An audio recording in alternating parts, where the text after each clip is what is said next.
السلام علیکم ورحمۃ اللہ وبرکاتہ. ان الحمد لله نحمده ونستعينه ونستغفره ونعوذ بالله من شرور انفسنا وسيئات اعمالنا من يهده الله فلا مضل له ومن يضلل فلا هادي له واشهد ان لا اله الا الله وحده لا شريك له واشهد ان محمدا عبده ورسوله. اما بعد فان خير الحديث كتاب الله وخير الهدي هدي محمد صلى الله عليه وسلم. شر الامور محدثاتها وكل محدثة بدعة وكل بدعة ضلالة وكل ضلالة في النار. اعوذ بالله من الشيطان الرجيم. بسم الله الرحمن الرحيم. واعبدوا الله ولا تشركوا به شيئا.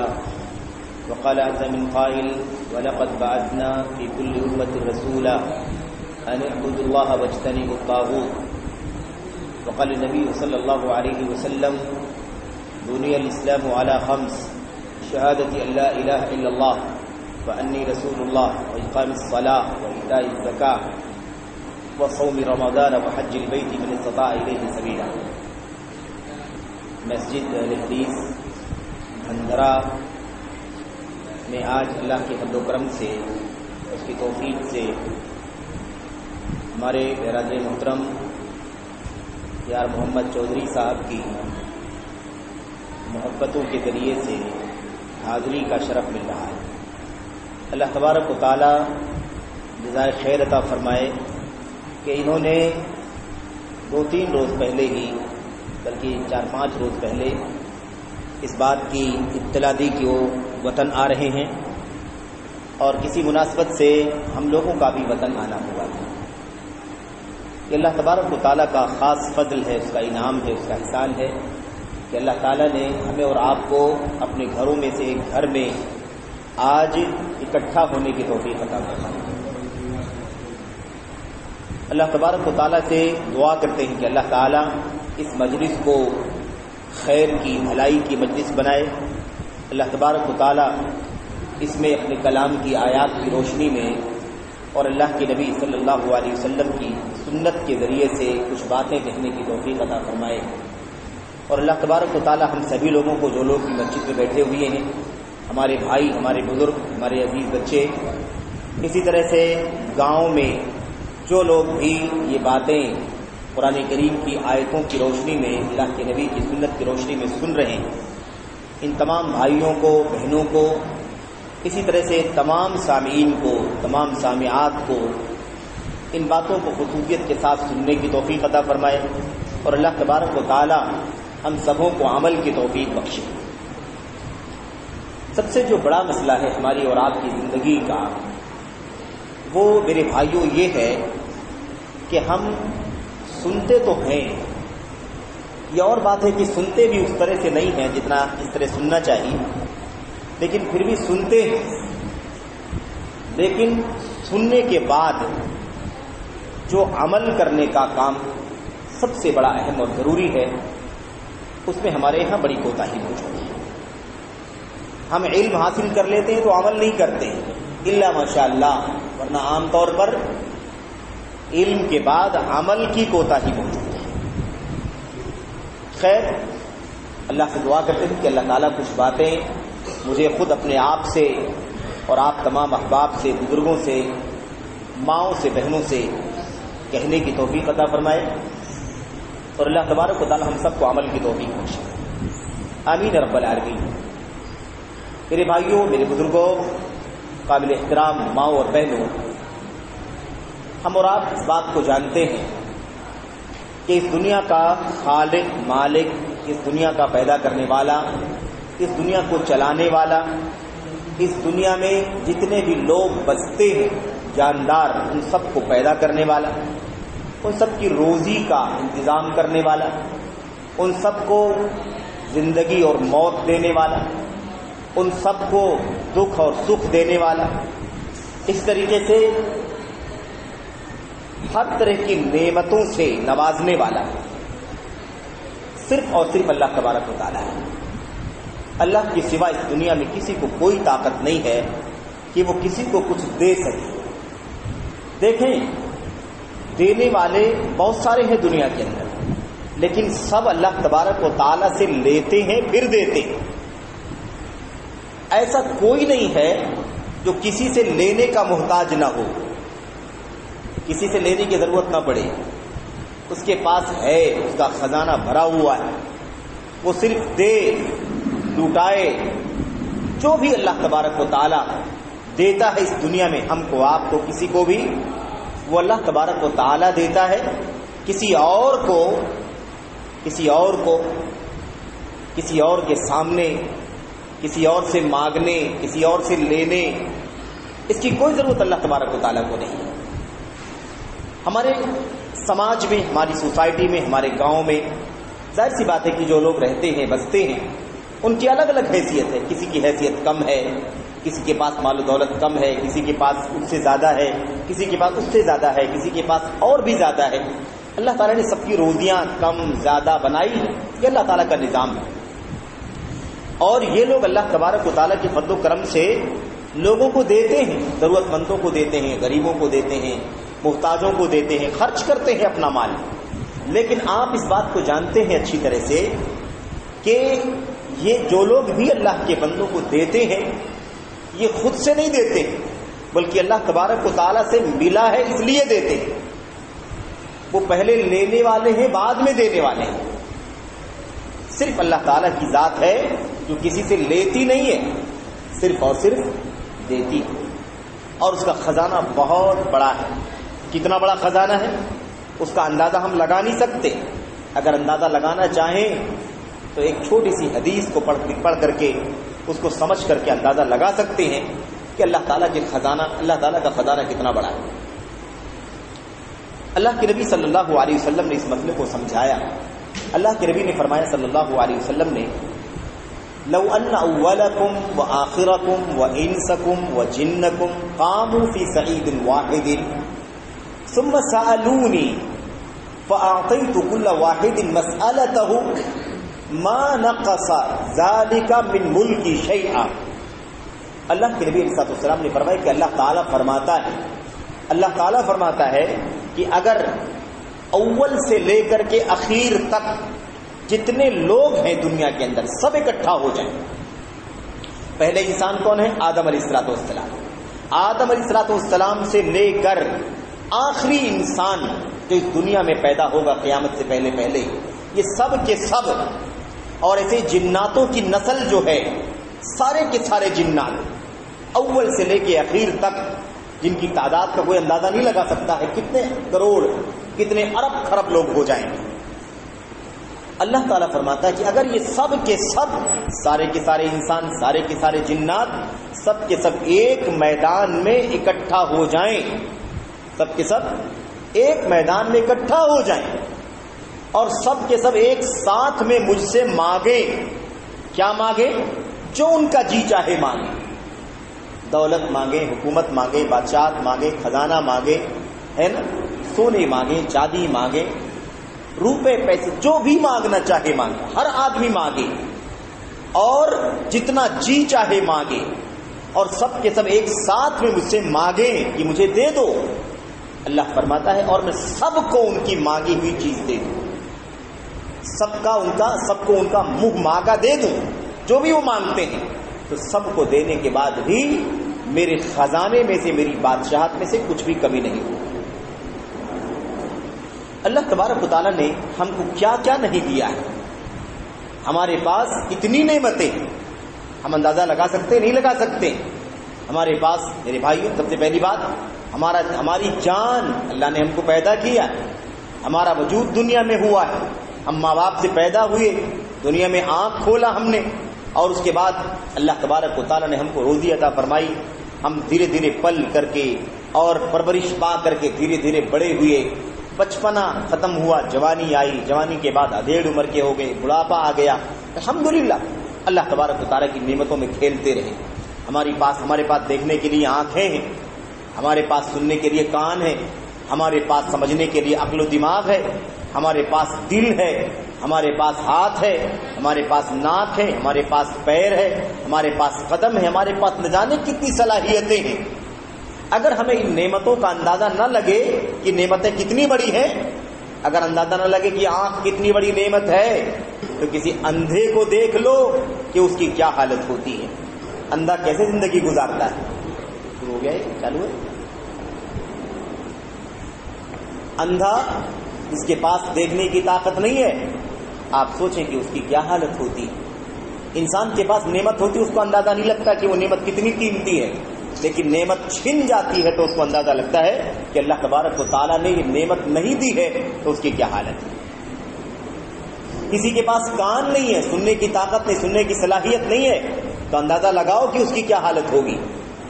میرے بھائی، کسی کے پاس عقل نہیں ہے، پاگل ہے، وہ مجنون ہے مثال کے طور پر، آپ اندازہ لگائیے کہ اس کی کیا حالت ہوگی.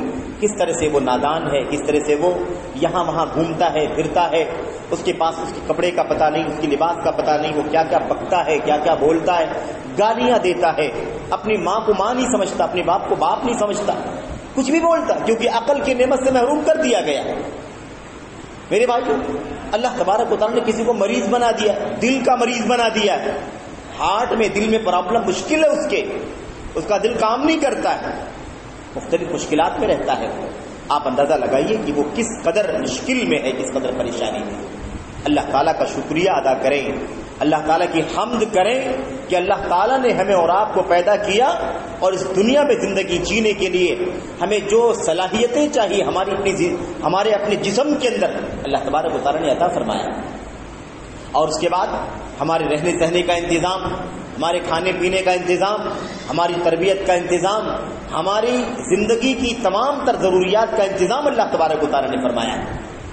اور سب سے بڑا انتظام اللہ نے کیا فرمایا معلوم آپ کو؟ سب سے بڑا انتظام اللہ نے یہ فرما دیا کہ ہم کو یہ بتانے کے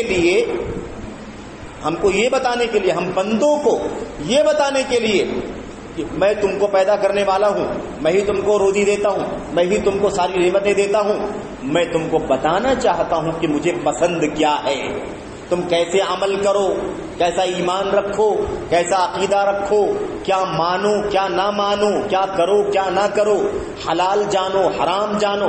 ان سب کے لیے اللہ تبارک و تعالیٰ نے ایک بڑا اچھا انتظام کر دیا ہے.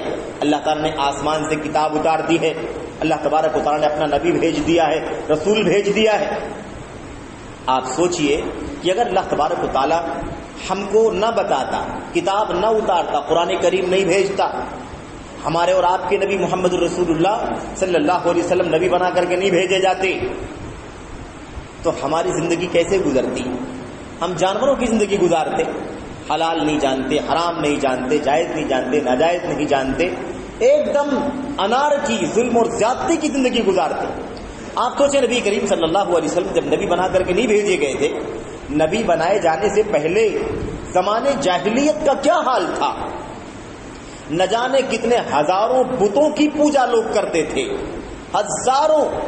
جس کو دیکھو وہ اپنی مرضی کے مطابق کوئی پتھر چن لیا ہے، پتھر چوائس کر لیا ہے اور اس کی پوجا کر رہا ہے.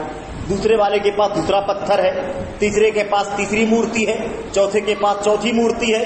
کسی کا پتھر بڑا ہے، کسی کا پتھر چھوٹا ہے، کسی کے پاس کوئی ناک نقشہ ہے، کسی کے پاس کوئی ناک نقشہ ہے. لوگ نہ جانے کتنے ہزاروں کی پرستش کیا کرتے تھے. اسلام آیا، اللہ کے نبی صلی اللہ علیہ وسلم نبی بنائے گئے، رسول بنائے گئے، قرآن کریم اترا. لوگ جب اسلام لائے تو اسلام لانے کے بعد اپنی پرانی زندگی بتانے لگے. اسلام سے پہلے ہماری کیا حالت تھی، نبی کے آنے سے پہلے ہماری کیا حالت تھی، قرآن کی آمد سے پہلے ہماری کیا حالت تھی. میرے بھائیوں، ایک لمبی داستان ہے، وہ بیان کرتے ہیں لوگ، کئی ایک صحابہ تابعین بیان کرتے ہیں کہ اسلام سے پہلے، اسلام جب نہیں آیا تھا زمانے جاہلیت، اس وقت ہماری کیا حالت تھی. کہتے ہیں کہ ہم لوگ جب سفر میں نکلتے تھے نا سفر کے لیے، تو اپنے تھیلے میں تیر رکھ لیا کرتے تھے، کمان رکھ لیا کرتے تھے، نیزہ بھالا رکھ لیا کرتے تھے، تاکہ راستے میں کوئی دشمن مل جائے، کوئی گنڈا مل جائے، کوئی ڈاکو مل جائے، کوئی معاملہ آ جائے تو مقابلہ کرنے میں آسانی ہو، ہے نا. اس طرح سے ضرورت کے سامان کھانے پینے کے لیے بھی جو بھی تھا اس زمانے میں، ستو وغیرہ جو بھی تھا وہ رکھ لیا کرتے تھے، کھجوریں رکھ لیا کرتے تھے. اسی کے ساتھ ساتھ وہ پوجا کرنے کے لیے، عبادت کرنے کے لیے اپنے مطابق اپنی پسند کا پتھر بھی رکھ لیا کرتے تھے. اچھا، کہتے ہیں کہ جب ہم لوگ چلتے سفر کے لیے نکل جاتے، پتھر بھی لے لیتے، نکل جاتے، جہاں ہمیں لگتا کہ یہاں پر پوجا کرنا چاہیے، اپنے تھیلے میں سے پتھر نکالتے، اس کی پوجا کرتے، اس کے سامنے جو بھی عبادت کا کام کرنا ہوتا کرتے، اور کرنے کے بعد پھر تھیلے میں پتھر رکھ لیتے اور پھر آگے چلے جاتے۔ اگر آگے جہاں رکتے پڑاؤ ڈالتے، اگر وہاں اس پتھر سے اچھا کوئی پتھر دکھائی دیتا تو پہلا والا پتھر پھینک دیتے، وہ اچھا والا پتھر پھر اپنے بیگ میں رکھتے، تھیلے میں رکھ لیتے اور اس کی پوجا کرتے۔ یہ حالت تھی اسلام سے پہلے، نہ جانے کتنے کنکر شنکر کی پوجا ہوتی تھی، لیکن یہ اللہ تعالیٰ کی نعمت ہے کہ اللہ تعالیٰ نے بتلا دیا، اے اللہ کے بندو، میں تم کو پیدا کرنے والا ہوں، میں تم کو بتاتا ہوں کہ تمہیں کیا کرنا ہے، تمہیں کیا نہیں کرنا ہے، تمہیں عبادت میری کرنی ہے، میری اللہ تبارک و تعالیٰ کی عبادت کرنی ہے، کیونکہ پیدا میں نے کیا ہے، روزی میں دیتا ہوں، نعمتیں میں دیتا ہوں، زندگی میں دیتا ہوں، موت میں دیتا ہوں، کھانا پینا، ہوا، سانس، ساری سہولت میں تمہیں دیتا ہوں، اس لیے عبادت کس کی ہونی چاہیے؟ صرف اور صرف اللہ تبارک و تعالیٰ کی ہونی چاہیے۔ یہ سب سے بڑی نعمت ہے ہماری اور آپ کی زندگی میں۔ ہمیں کھانا نہ ملے، پانی نہ ملے، مر جائیں گے ہم، کوئی بات نہیں، مرنا تو ایک دن ہے، ایسے بھی موت آئے گی، لیکن اگر ایمان صحیح نہ رہا، ایک اللہ کی عبادت نہیں کیا، اس کے اندر کسی کو شامل کر لیا، عبادت کا کام اللہ کے لیے بھی، عبادت کا کام اللہ کے سوا بھی کسی اور کے لیے، کسی دیوی کے لیے، کسی دیوتا کے لیے، کسی بدھ کے لیے، کسی جن کے لیے، کسی شیطان کے لیے، کسی بابا کے لیے، کسی بزرگ کے لیے، کسی قبر کے لیے، کسی مزار کے لیے، کسی بھی ولی کے لیے، کسی بھی پیر کے لیے، کسی بھی فقیر کے لیے، اگر ہم نے عبادت کا کوئی کام کیا تو اس کا مطلب یہ ہے کہ ہم نے اس بات کا اعلان کر دیا کہ اللہ، ہم تیری عبادت نہیں کریں گے، پیدا تو نے کیا ہے، روزی تو دیتا ہے، لیکن عبادت ہم تیری نہیں کریں گے۔ آپ سوچئے، اللہ تبارک و تعالیٰ نے اس مسئلے کو بدلا دیا، اور اتنا بڑا کام ہے کہ اس کام کو سمجھانے کے لیے کہ یہ سر کس کے سامنے ٹیکا جائے گا؟ صرف اللہ کے سامنے۔ کوئی کتنا بھی بڑا کیوں نہ ہو، اللہ کے سوا کسی کے سامنے سر نہیں ٹیکا جا سکتا ہے۔ بڑے بڑے اولیاء، بڑے بڑے صالحین، بڑے بڑے بزرگ دنیا کے اندر آئے، دنیا میں رہے، ان کی موت کا ٹائم آ گیا، ان کی موت ہو گئی۔ میرے بھائیوں، سمجھنے کی بات یہ ہے کہ کتنا بھی بڑا کوئی ہو، لیکن عبادت کا کام صرف اور صرف اللہ تبارک و تعالیٰ کے لیے ہوگا۔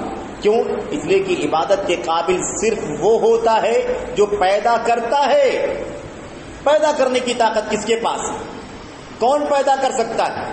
اللہ تبارک و تعالیٰ فرماتا ہے فَمَن يَخْلُقُ كَمَن لَا يَخْلُقُ، کیا وہ اللہ جو پیدا کرنے والا ہے اور جو پیدا نہیں کرنے والا ہے، کیا دونوں برابر ہو سکتے؟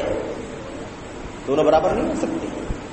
اللہ کی پرست، اللہ ہی کی عبادت ہوگی، اللہ کے سامنے سر جھکے گا، اللہ کے سامنے ہاتھ اٹھے گا، اللہ تبارک و تعالیٰ کے لیے رکوع ہوگا، اللہ کے لیے سجدہ ہوگا، اللہ کے لیے نظر و نیاز ہوگی، اللہ کے لیے قربانی ہوگی، اللہ تبارک و تعالیٰ ہی سے اپنی مدد کا سوال کیا جائے گا۔ یہ سارا کام کس سے ہوگا؟ صرف اور صرف اللہ تبارک و تعالیٰ سے۔ کیوں؟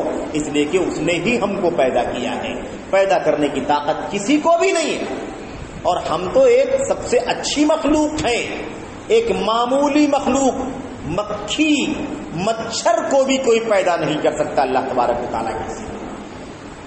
سمجھ رہے کہ نہیں سمجھ رہے؟ اللہ تبارک و تعالیٰ فرماتا ہے لن يخلقوا ذبابا ولو اجتمعوا له، اگر سارے کے سارے دیوی دیوتا، نبی، ولی، فقیر، پیر، رشی، منی، سارے کے سارے اکٹھا ہو جائیں اور سب مل کر کے ایک مکھی پیدا کرنا چاہے تو مکھی پیدا نہیں کر سکتے۔ اچھا آپ سوچ لیں، غور کر کے دیکھ لیں کہ کیا واقعی یہ جن قبروں کے سامنے سجدے ہو رہے ہیں، جن مزاروں کے سامنے سجدے ہو رہے ہیں، جن سے دعائیں کی جا رہی ہیں، جن کے سامنے ہاتھ پھیلایا جا رہا ہے، کیا واقعی اگر غور کر کیا واقعی ایک مکھی پیدا کرنے کی طاقت کوئی رکھتا ہے؟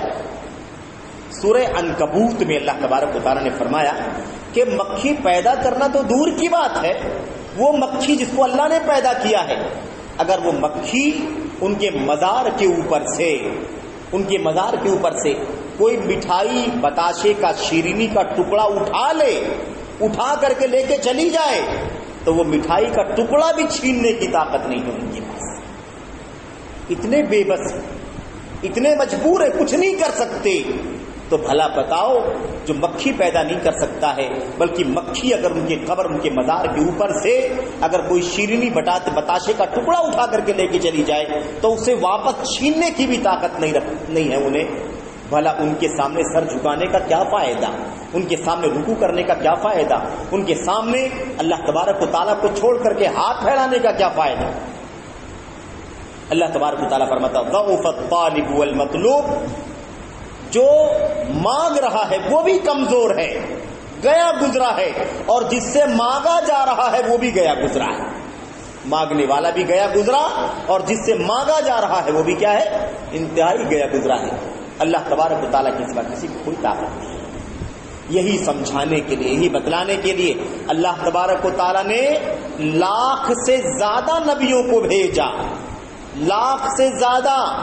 بیان کرتے ہیں لوگ 1,24,000 پیغمبر، اس سے بھی زیادہ ہو سکتے ہیں، کیونکہ کوئی ایسی پکی دلیل نہیں ہے 1,24,000 کی، 1,24,000 ہی نبی دنیا کے اندر آئے، اس سے زیادہ بھی ہو سکتے ہیں، اس سے کم بھی ہو سکتے ہیں، اور نہ جانے کتنی کتابیں، نہ جانے کتنے صحیفے اللہ تبارک و تعالیٰ نے آسمان سے بھیجے۔ یہ اللہ کی سب سے بڑی نعمت ہے کہ اللہ نے نبی کو بھیج کر کے، اللہ نے کتاب اتار کر کے ہم کو یہ بتلا دیا کہ اے میرے بندو، میں تم کو پیدا کرنے والا ہوں، تم کو روزی اور ساری نعمتیں میں دیتا ہوں، اس لیے تمہارا سر میرے سامنے جھکنا چاہیے، رکوع میرے لیے ہونا چاہیے، سجدہ میرے لیے ہونا چاہیے، طواف میرے گھر کے سامنے ہونا چاہیے، میرے گھر کا ہونا چاہیے۔ گیا انسان جاتا ہے، نہ جانے کیسے کیسے کام کرتا ہے، لیکن یاد رکھو میرے بھائیوں کہ اللہ تبارک و تعالیٰ کی عبادت کے سوا دنیا میں کوئی بھی اس قابل نہیں۔ بڑے ہیں، اونچے ہیں، بزرگ ہیں، اس میں کوئی شک نہیں، ان کا مقام ہے، ان کا درجہ ہے۔ آپ سوچئے کہ اللہ کے نبی محمد رسول اللہ صلی اللہ علیہ وسلم زیادہ اونچا کوئی ہو سکتا ہے؟ اللہ کے بندوں میں، اللہ کی مخلوق میں، سارے انسانوں میں، سارے جناتوں میں سب سے زیادہ فضیلت والا کون ہے؟ ساری مخلوقات میں سب سے زیادہ فضیلت والا کون ہے؟ ہمارے اور آپ کے نبی محمد الرسول اللہ صلی اللہ علیہ وسلم۔ آپ سوچیں، اگر سجدہ عبادت کا کام ہے، اگر سجدہ اللہ کے سوا کسی اور کا جائز ہوتا تو اللہ کے نبی محمد الرسول اللہ صلی اللہ علیہ وسلم کا سجدہ صحابہ کرام کرتے۔ لیکن آپ کو بتاؤں میں، اللہ کے نبی کے صحابہ حبشہ گئے تھے، حبشہ افریقہ کا علاقہ، یوں سمجھ لیں آج کل کے حساب سے، اس کا ایک الگ نام ہے آج کل، ایتھیوپیا، اریتریا اس کو کہا جاتا ہے۔ افریقہ کے علاقے میں، افریقہ بڑا بر اعظم ہے، اس میں کئی ایک ممالک ہیں، جو حبشہ اللہ کے نبی کے زمانے کا تھا نا، وہ حبشہ گئے کچھ صحابہ کرام۔ حبشہ عیسائیوں کی جگہ تھی، بڑی تعداد میں عیسائی تھے، وہاں کا بادشاہ بھی عیسائی تھا۔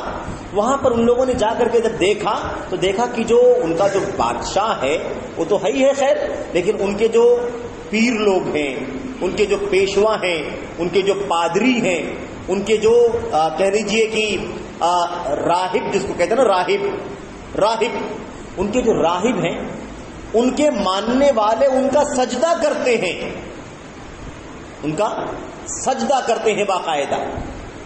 یہ منظر صحابہ نے دیکھا تو پریشان ہو گئے، واپس آئے تو اللہ کے نبی صلی اللہ علیہ وسلم سے اتنی محبت، آپ کا اتنا احترام، اتنی تعظیم کہ صحابہ نے کہا اللہ کے نبی صلی اللہ علیہ وسلم، ہم نے حبشہ میں دیکھا ہے وہاں جو پادری ہوتا ہے، پادری کا لوگ سجدہ کرتے ہیں، تو آپ کا مقام تو دنیا میں سب سے زیادہ اونچا ہے، کیا ہم آپ کا سجدہ نہ کریں؟ ہم آپ کا سجدہ نہ کریں، ہم آپ کا سجدہ کرنا چاہتے ہیں۔ اللہ کے نبی علیہ السلام نے کیا فرمایا؟ آپ نے فرمایا خبردار، کوئی سجدہ نہیں کر سکتا کسی کا، سجدہ صرف اور صرف اللہ تبارک و تعالیٰ کا، اللہ کے سوا کوئی سجدہ، اللہ کے سوا کسی کے لیے بھی سجدہ روا نہیں۔ معلوم کیا پڑا؟ عبادت کا کوئی بھی کام اللہ کے سوا کسی اور کے لیے نہیں کیا جا سکتا ہے۔ آج ہم دیکھتے ہیں، افسوس کے ساتھ کہنا پڑتا ہے میرے بھائیوں، کہ ہمارے بہت سارے بھائی ہیں جو لا علمی کی وجہ سے، نادانی کی وجہ سے، ان کو علم نہیں ہے، ان کو پتہ نہیں ہے، یا ان کو ویسا ہی علم ہے، ویسی ہی معلومات ہے ان کے پاس، کہ وہ کیا کرتے ہیں؟ وہ میرے بھائیوں، نماز جیسی چیز اللہ کے سوا غیر کے لیے پڑھتے ہیں. باقاعدہ نماز بنا لی گئی ہے کس کے لیے؟ اللہ کے علاوہ کے. نماز پڑھی جاتی صلاۃ غوثیہ کے نام سے. آپ جانتے کہ نہیں جانتے؟ آپ حیران ہو جائیں گے سوچ کر کے کہ کیا اللہ کے سوا بھی کسی اور کی نماز ہو سکتی ہے؟ اگر اللہ کے نبی محمد رسول اللہ صلی اللہ علیہ وسلم کا سجدہ نہیں ہو سکتا ہے تو بھلا دنیا میں کسی اور کا سجدہ کیسے ہو سکتا ہے؟ میرے بھائیوں، ہم اس بات کا اعلان کرتے ہیں، اس بات کا اقرار کرتے ہیں کہ اللہ تعالیٰ کی جتنے نیک بندے دنیا میں آئے ہیں، جتنے صالح بندے دنیا میں آئے ہیں، جتنے نبی دنیا میں آئے، جتنے رسول دنیا میں آئے، جتنے اللہ کے ولی اور بزرگ دنیا میں آئے، ان سب کا احترام ہے. وہ سب کے سب محترم ہیں، وہ سب کے سب اللہ تعالیٰ کے نیک بندے ہیں، ان کا مقام اللہ تبارک و تعالیٰ کے یہاں اونچا ہے. ہم یہ بالکل مانتے ہیں. لیکن اللہ کا حق ہے عبادت کا حق اللہ کے سوا کسی اور کو نہیں دیا جا سکتا ہے. اور یہ اتنا خطرناک مسئلہ ہے کہ اگر اس میں گڑبڑی ہو گئی تو آپ جان لیں کہ ہماری ساری نیکیاں برباد ہو جائیں گی. ہم نماز پڑھتے ہیں، روزہ رکھتے ہیں، حج کرتے ہیں، زکوٰۃ دیتے ہیں، نذر و نیاز کرتے ہیں، صدقہ دیتے ہیں، سب کچھ کرتے ہیں، لیکن اگر ہم نے ایک سجدہ بھی اللہ کے سوا کسی اور کے لیے کر دیا. ہمارے یہاں اولاد نہیں ہو رہی تھی، ہم نے اولاد مانگنے کے لیے کسی مزار کا سفر کر لیا، مزار پر چلے گئے، وہاں کے بابا سے کہے آپ سے درخواست ہے کہ آپ ہمیں اولاد دے دیجیے. تو آپ جان لیں، یا آپ یہ کہیں کہ ہمارا گھر کا فلاں آدمی بیمار ہے، بیوی بیمار ہے، بچہ بیمار ہے، باپ بیمار ہے، ماں بیمار ہے، یا میں بیمار ہوں. مزار والے سے کہے، درگاہ پر جا کر کے کہے، ہے نا، کسی قبر پر جا کر کے کہے آپ ہمیں شفا دے دیجئے، بیوی کو شفا دے دیجئے، بچے کو شفا دے دیجئے، اس کو ٹھیک کر دیجئے. اگر کوئی جا کر کے ایسا کہتا ہے یا یہ عقیدہ رکھتا ہے کہ ایسا کہنے سے شفا مل جائے گی، ایسا قبر والے سے مانگ لیا جائے تو ٹھیک ہو جائے گا، ولی سے مانگ لے تو ٹھیک ہو جائے گا، غریب ہے دولت مند ہو جائے گا، مریض ہے ٹھیک ہو جائے گا، اگر ایسا کوئی عقیدہ رکھتا ہے تو آپ یہ جان لیجئے کہ زندگی بھر کی نمازیں، زندگی بھر کا روزہ، حج جتنا کیا ہوگا سب، عمرہ جتنا کیا ہوگا سب، اور جتنی بھی نیکی کا کام کیا ہوگا یہ ساری کی ساری نیکیاں برباد ہو جائیں. اس لیے میرے بھائیوں، اللہ سے دعا کریں کہ اللہ تبارک و تعالی ہم سبوں کو اس نے پیدا کیا ہے، اللہ نے پیدا کیا ہے، اللہ تعالی ہم سب کو اپنی عبادت کرنے کی توفیق عطا فرمائے. ہمیں دوسرے کے در سے، کسی کے آستانے سے، کسی کی قبر سے، کسی کے مزار سے، کسی دیوی دیوتا کے سامنے سر جھکانے سے اللہ تبارک و تعالی بچنے کی توفیق عطا فرمائے، کیونکہ یہ حق اللہ تبارک و تعالی کا ہے. اللہ کے سوا کسی کا حق نہیں ہے. سب محترم ہیں، اس کا انکار نہیں ہمیں، سب کا درجہ بڑا اونچا ہے، لیکن کسی کا درجہ اتنا اونچا نہیں ہے کہ عبادت جو اللہ کا حق ہے وہ اٹھا کر کے اس کو دے دیا جائے. یہ درجہ کسی کا نہیں. عیسیٰ علیہ الصلوۃ والسلام کا تذکرہ اللہ تعالیٰ نے قرآن کریم میں کیا ہے. عیسیٰ علیہ الصلوۃ والسلام اللہ کے نبی ہیں، اللہ کے بیٹے نہیں ہیں، اللہ کے بندے ہیں، اللہ کے رسول ہیں، اور دنیا میں نبی بنا کر کے بھیجے گئے. ایک زمانے تک انہوں نے اپنی قوم کو اللہ کا پیغام پہنچایا، پھر اللہ تبارک و تعالیٰ نے ان کو دنیا سے زندہ اٹھا لیا، پھر قیامت سے پہلے وہ اتارے جائیں گے، پھر اس کے بعد جتنی زندگی ہے اتنی زندگی گزاریں گے، اور پھر اس کے بعد ان کی موت آئے گی. عیسیٰ علیہ الصلوۃ والسلام کی موت نہیں ہوئی، عیسیٰ علیہ الصلوۃ والسلام زندہ اٹھا لیے گئے ہے نا. اب کیا ہے مسئلہ؟ اللہ تبارک و تعالیٰ قیامت کے دن، اب آج عیسائیوں کو دیکھتے ہیں نا ہم لوگ، عیسائی حضرات، کرسچن جو ہیں وہ عیسیٰ علیہ الصلوۃ والسلام کو اللہ کا بیٹا مانتے ہیں، کچھ لوگ ان کو اللہ مانتے ہیں، کچھ لوگ ان کو تین میں کا ایک مانتے ہیں، تثلیث کا عقیدہ رکھتے ہیں. قیامت کے دن اللہ تبارک و تعالیٰ پوچھے گا کن سے؟ حضرت عیسیٰ سے اور ان کی والدہ مریم علیہم الصلوۃ والسلام سے. اللہ پوچھے گا اَأَنْتَ قُلْتَ لِلنَّاسِ اتَّخِذُونِي وَأُمِّيَ إِلَٰهَيْنِ مِن دُونِ اللَّهِ. عیسیٰ، دنیا میں تمہاری پوجا ہو رہی تھی، تم کو اللہ کا بیٹا بنایا، میرا بیٹا بنایا گیا تھا، سر جھکایا جا رہا تھا، تم کو رب بنا لیا گیا تھا. آج جواب دو کہ کیا تم نے کہا تھا اپنی قوم کے لوگوں سے کہ مجھے اور میری ماں کو اللہ کو چھوڑ کر کے ان کی عبادت کرو، اللہ بنا لو، معبود بنا لو؟ کیا تم نے کہا تھا اس طرح سے؟ اللہ تعالیٰ پوچھے گا۔ اللہ کے نبی صلی اللہ علیہ وسلم جواب دیں گے، اے اللہ ما یکون لی ان اقول ما لیس لی بحق، اے اللہ مجھے تو اس بات کا حق ہی نہیں ہے کہ کوئی ایسی بات بولوں جو مجھے نہیں بولنا چاہیے۔ اگر میں جب تک میں زندہ تھا ان کے بیچ میں، تب تک تو میں نے دیکھا، میں نے یہ کام نہیں کرنے دیا اپنی قوم کے لوگوں کو کہ اللہ تیرا در چھوڑ کر کے کوئی میری عبادت کرے، کہ مجھے اللہ کا بیٹا بنا لے۔ لیکن جب میں دنیا سے زمین سے اٹھا لیا گیا، زندہ اٹھا لیا گیا، فلما توفیتنی کنت انت الرقیب علیہم، جب تو نے مجھے زندہ اٹھا لیا تو تو ان کا ذمہ دار تھا، اے اللہ تو نگرانی کر رہا تھا، تو جانتا ہے کہ ان کی کیا حالت تھی۔ پتہ یہ چلا کہ جو لوگ عیسیٰ علیہ الصلوۃ والسلام کی عبادت کرتے ہیں، ان کی پوجا کرتے ہیں، ان کو اللہ کا بیٹا بناتے ہیں، ان کو اللہ کو چھوڑ کر کے ان کو اپنا معبود بنا لیتے ہیں، یہ جھوٹ معبود بناتے ہیں۔ قیامت کے دن اللہ تبارک و تعالیٰ ان سے سوال کرے گا، ان سے پوچھے گا، اور وہ جواب دے دیں گے، اے اللہ میں نے کچھ ایسا کام نہیں کیا ہے، جب تک زندہ تھا ایسا کچھ نہیں ہوا، میرے مرنے کے بعد کیا ہوا، مجھے میرے دنیا سے زمین سے اٹھا لینے کے بعد کیا ہوا مجھے نہیں معلوم، تو جانتا ہے کہ کیا ہوا ہے۔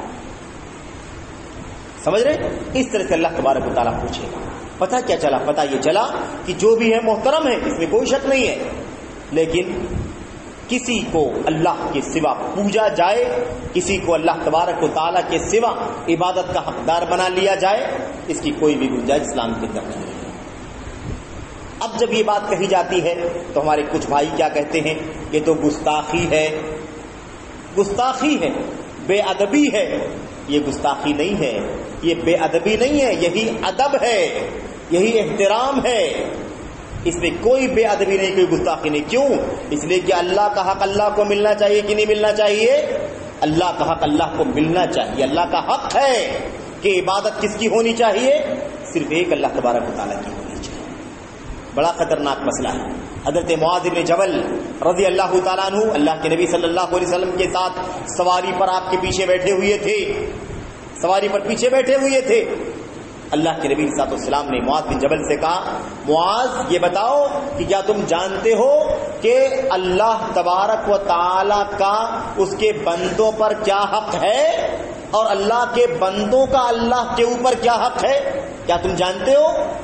معاذ بن جبل نے کہا، اللہ کے نبی مجھے نہیں معلوم، یہ مسئلہ تو اللہ ہی جانتا ہے، اللہ کے رسول ہی جانتے، مجھے نہیں معلوم۔ آپ بتائیے، اللہ تبارک و تعالیٰ کی طرف سے آپ کو علم ہے۔ اللہ کے نبی صلی اللہ علیہ وسلم نے فرمایا، تھوڑی دیر کے بعد آگے چلے تو آپ نے سوال کا جواب دیا، آپ نے فرمایا دیکھو اللہ تعالیٰ کا حق اس کے بندوں پر، اللہ کا حق اس کے بندوں پر کیا مطلب؟ یعنی اللہ کا نکلتا ہے اپنے بندوں کے اوپر، کیا حق نکلتا ہے؟ ان یعبدوہ ولا یشرکوا بہ شیئا، کہ اللہ کے بندے صرف اللہ کی عبادت کریں، اللہ کے ساتھ کسی کو ساجیدار نہ بنائیں۔ یہ کس کا حق ہے؟ اللہ کا حق ہے کہ عبادت صرف اللہ کی ہو، اللہ کے ساتھ اللہ کی عبادت میں کوئی ساجیدار نہ بنایا جائے۔ کوئی بھی، کوئی رسول ہو، نبی ہو، ابراہیم علیہ السلام ہو تب بھی، محمد الرسول اللہ کو شریک بنایا جائے تب بھی، اس کی بھی گنجائش نہیں۔ تو پھر کسی اور کو اللہ کا ساجیدار کیسے بنایا جا سکتا ہے؟ تو بڑا اہم مسئلہ ہے، اور میں آپ کو بتا دوں اور پھر اس کے بعد بات آگے بڑھاؤں اگلی پوائنٹ کی طرف۔ دیکھیں، یہ ہے، اسی عقیدے کو توحید کا عقیدہ کہا جاتا ہے۔ یہ عقیدہ توحید کا عقیدہ ہے کہ عبادت کے سارے کام صرف اللہ کے لیے ہوں گے، کسی اور کے لیے ہوں گے ہی نہیں، کوئی کتنا بھی اونچا کیوں نہ ہو، عبادت کا کام صرف اللہ تعالیٰ کے لیے۔ اچھا، اور کتنا اہم ہے یہ؟ اتنا اہم ہے کہ اگر یہ عقیدہ گڑبڑ ہو گیا تو انسان کی زندگی بھر کی نیکیاں برباد ہو جائیں گی۔ اللہ کے نبی صلی اللہ علیہ وسلم سے ام المومنین عائشہ صدیقہ رضی اللہ تعالیٰ عنہ نے سوال کیا، روایت بخاری میں۔ سوال کیا کیا؟ سوال یہ کیا کہ اللہ کے نبی کے زمانے میں، اللہ کے نبی کے زمانے میں جب اللہ کے نبی نہیں بنائے گئے تھے، تب کی بات، اس زمانے سے لے کر کے عرب کے علاقے میں ایک آدمی عبداللہ بن جدعان کے نام سے مشہور تھا. عبداللہ بن جدعان کے نام سے ایک آدمی بڑا مشہور تھا. بڑا دولت مند بھی تھا, بڑا دینداتا تھا, بڑا خرچ کرنے والا, لٹانے والا. جو لوگ حج کرنے کے لیے پوری دنیا کے کونے کونے سے آتے تھے, ان کو کھجور کھلانا, ان کو میٹھا پانی پلانا, ان کو ٹینٹ بنا کر کے دینا تاکہ وہ آرام سے حج کر کے جائیں. بڑا اس معاملے میں بڑا اچھا آدمی تھا, لیکن مومن نہیں تھا, توحید نہیں تھی اس کے پاس. وہ شرک میں تھا, کفر کے کام میں تھا. کوئی دیوی دیوتا, لات منات عزا, انہی دیوی دیوتاؤں, مورتیوں کی, قبروں کی, مزاروں کی پوجا کرتا تھا. ایک اللہ کی عبادت کرنے کا عقیدہ نہیں تھا, لیکن تھا بڑا دینداتا آدمی. اس کی موت ہو گئی.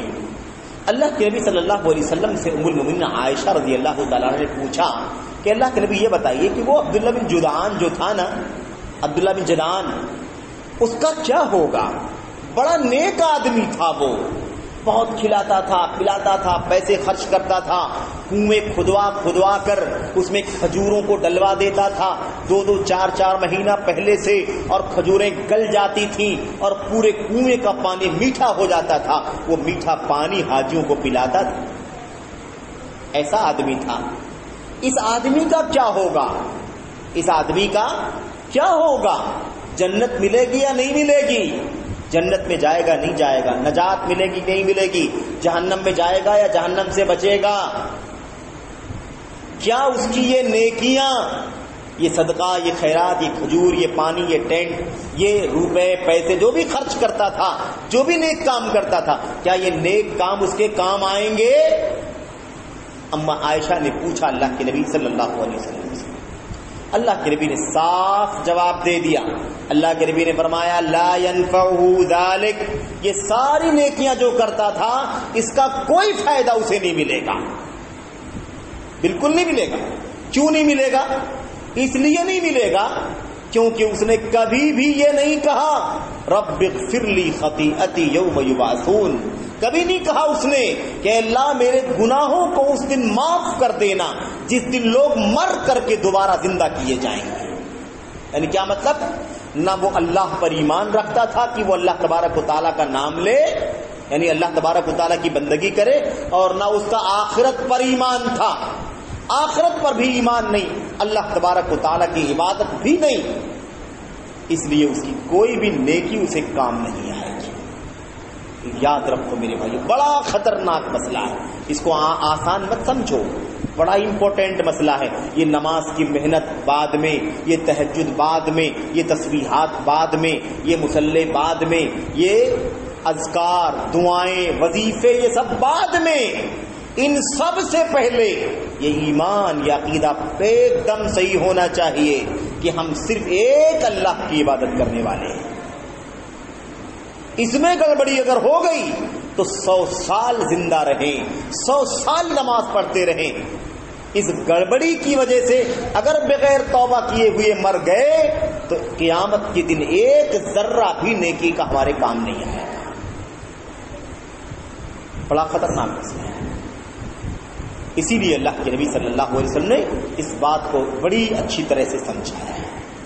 اور بہت ساری باتیں ہیں. خیر, اس کو کہتے ہیں توحید کا عقیدہ, یعنی اللہ تبارک و تعالیٰ کو عبادت کا اکیلا حقدار ماننا. اچھا, یہ تو لوگ مانتے ہیں روزی اللہ دیتا ہے, بیماری اللہ دیتا ہے, شفا اللہ دیتا ہے, پانی اللہ برساتا ہے, کھیتی اللہ, سب عقیدہ رکھتے ہیں.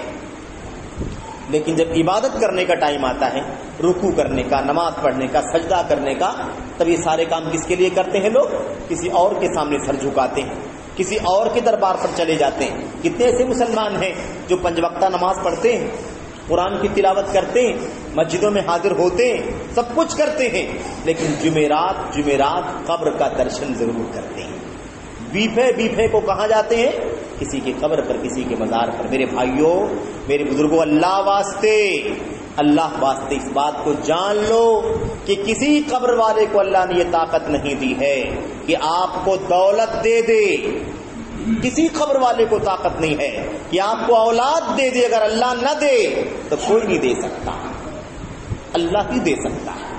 اللہ کے سوا کوئی نہیں دے سکتا. اللہم لا مانع لما اعطیت ولا معطی لما منعت. اے اللہ جس کو تو نہ دے اسے کوئی دے نہیں سکتا, اور اے اللہ جس کو تو نہ دے, جس کو تو دے دے اسے کوئی روک نہیں سکتا, اور جسے تو نہ دے اسے کوئی دے نہیں سکتا. یہ اللہ تبارک و تعالیٰ کا ہے. تو اللہ تبارک و تعالیٰ کی مرضی ہو, اللہ تبارک و تعالیٰ ہی دے گا تو دے گا, ورنہ نہیں ملے گا. لوگ کہتے ہیں ہم قبروں پر گئے, مزاروں پر گئے, یہاں گئے, وہاں گئے, ہم نے مانگا اور فلاں بزرگ نے ہمیں دے دیا. یاد رکھو بزرگ نے نہیں دیا, کیونکہ بزرگ کے پاس طاقت نہیں ہے کسی کو اولاد دے دے, مال دے دے, دولت دے دے, عزت دے دے. اصل دینے والا اللہ تبارک و تعالیٰ ہے. ہاں آپ قبر پر, مزار پر جا کر کے ہاتھ پھیلا کر کے آپ نے مانگا تو آپ نے اپنا عقیدہ برباد کر دیا. نہ جاتے تب بھی اللہ دیتا, نہ جاتے تب بھی اللہ کو دینا تھا تو اللہ دیتا, اور دے گا اللہ ہی. کوئی کسی سے بھی مانگے کوئی نہیں دے سکتا سوائے اللہ تبارک و تعالیٰ. اور اس کے بغیر جنت نہیں مل سکتی, اس کے بغیر جنت نہیں مل سکتی. اور جس کا ایمان صحیح ہے, عقیدہ صحیح ہے, اگر اس کی زندگی میں اعمال میں کوتاہی بھی ہے, کچھ چھوٹے چھوٹے گناہوں کا کام بھی کیا ہے, تب بھی اللہ تبارک و تعالیٰ اس کے صحیح ایمان اور صحیح عقیدے کی وجہ سے اس کے گناہوں کو معاف فرما دے گا. اللہ کے نبی صلی اللہ علیہ وسلم نے بیان فرمایا, قیامت کے دن ایک آدمی کو لایا جائے گا, ایک آدمی کو لایا جائے گا, اور سارے اعلی رؤوس الخلائق, ساری مخلوقات کے سامنے اس کو پیش کیا جائے گا, پیش کیا جائے گا. لوگ حیران ہو جائیں گے کون سا آدمی ہے, کیوں پیش کیا جا رہا ہے, کیونکہ آواز لگائی جائے گی, لوگوں سنو فلاں آدمی کو لایا جا رہا ہے. اور اس آدمی کو لانے کے بعد اس کے سامنے 99 گناہوں کے دفتر کھول دیے جائیں گے. کتنے دفتر؟ 99 گناہوں کے دفتر کھول دیے. اس آدمی نے اتنا گناہ کیا ہوگا, اتنا گناہ کیا ہوگا کہ گناہوں کے دفتر 99 ہوں گے. 99 سجلن, جہاں تک نگاہ جائے گی اس کی دفتر ہی دفتر, رجسٹر ہی رجسٹر دکھائی دے گا, اور سارا رجسٹر کالے کرتوتوں کا ہوگا. یہ گناہ, وہ گناہ, یہ گناہ, وہ گناہ, یہ منکر, وہ منکر, یہ ظلم, زیادتی, حرام, سارا بھرا ہوگا.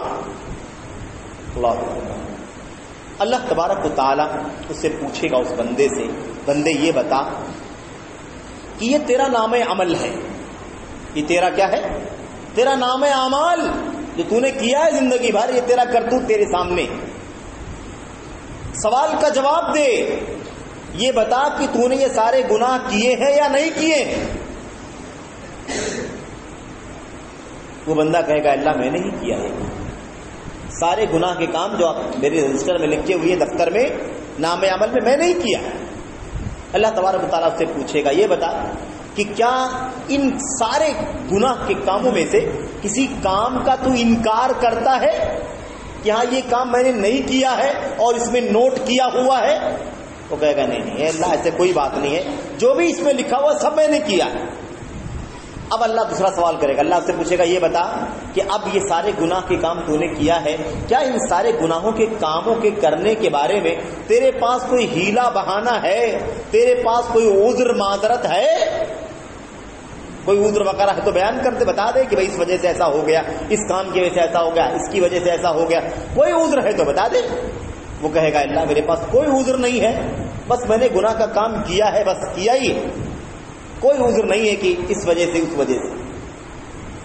اللہ تبارک و تعالیٰ اس سے پوچھے گا تو تیرا کیا خیال ہے ان گناہوں کے بارے میں, 99 دفتر کے بارے میں تیرا کیا خیال ہے؟ کیا تیرے پاس کوئی نیکی بھی ہے؟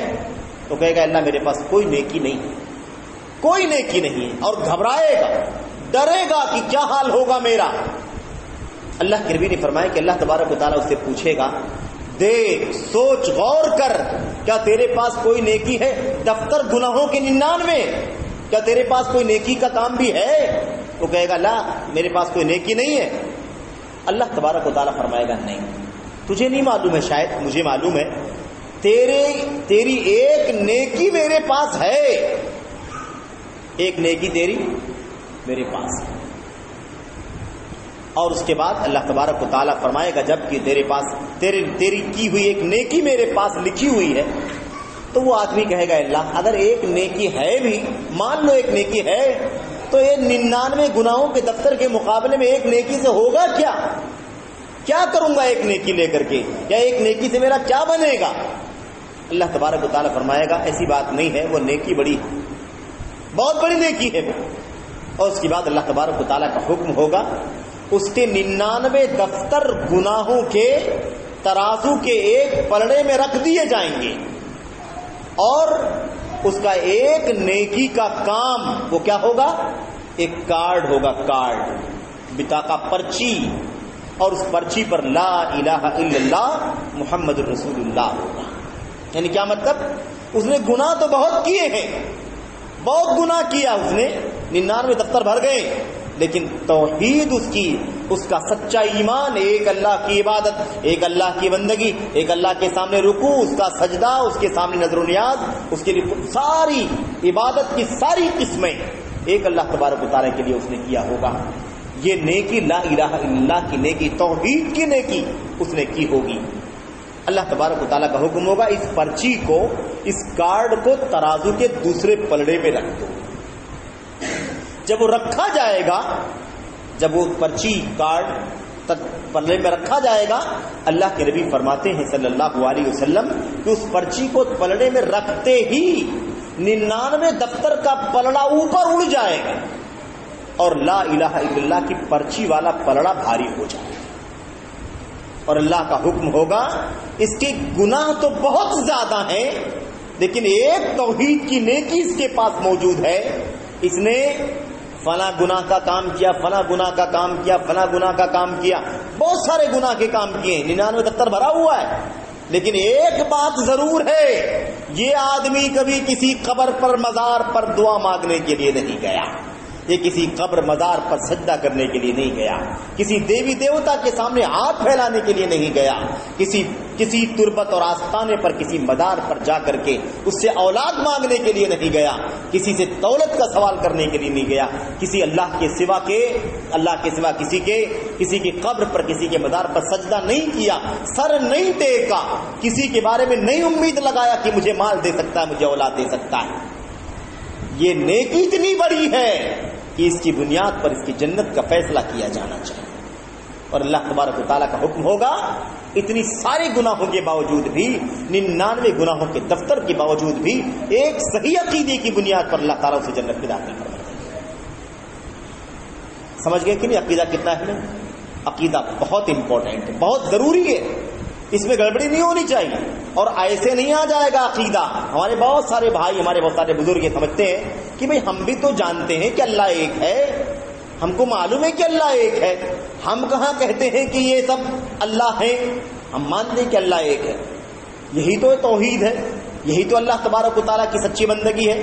ایسے نہیں ہوتا ہے میرے بھائیوں، بلکہ عقیدہ توحید، ایک اللہ کی عبادت کا عقیدہ، یہ سب سے بڑا علم ہے جس کو سیکھنے کی ضرورت ہے، جس کو پڑھنے کی ضرورت ہے، جس کو پڑھانے کی ضرورت ہے. مدرسوں میں بچوں کو پڑھایا جائے، مسجدوں میں پبلک کو پڑھایا جائے، بچوں کو پڑھایا جائے، عوام کو پڑھایا جائے، خواص کو پڑھایا جائے، مردوں کو پڑھایا جائے، عورتوں کو پڑھایا جائے، سب کو پڑھایا جائے اللہ کی توحید کا علم. کیونکہ یہ علم اللہ کے بارے میں علم ہے. ایک اللہ ہے ہمارا، اس کی شان کیا ہے، اس کا مقام کیا ہے، اس کی عظمت کیا ہے، ہمارا یہ ایمان و عقیدہ ہونا چاہیے. تب جا کر کے اللہ پر ایمان ہمارا مضبوط ہوگا میرے بھائیوں. ورنہ حالت کیا ہو جاتی ہے؟ آدمی بہک جاتا ہے، آدمی نہ جانے کہاں کہاں چلا جاتا ہے. آدمی بیمار ہو گیا، دوائی لے لیا، علاج کرا لیا، چیک اپ وغیرہ کروا لیا، ٹھیک نہیں ہوا، آرام نہیں ہوا اسے، تو اب وہ چلتا ہے، سوچتا ہے کہ بھائی اب مزار پر جا کر کے دیکھتے ہیں، ہو سکتا ہے وہاں سے ٹھیک ہو جائے، قبر پر جا کر کے دیکھتے ہیں، ہو سکتا ہے وہاں سے ٹھیک ہو جائے.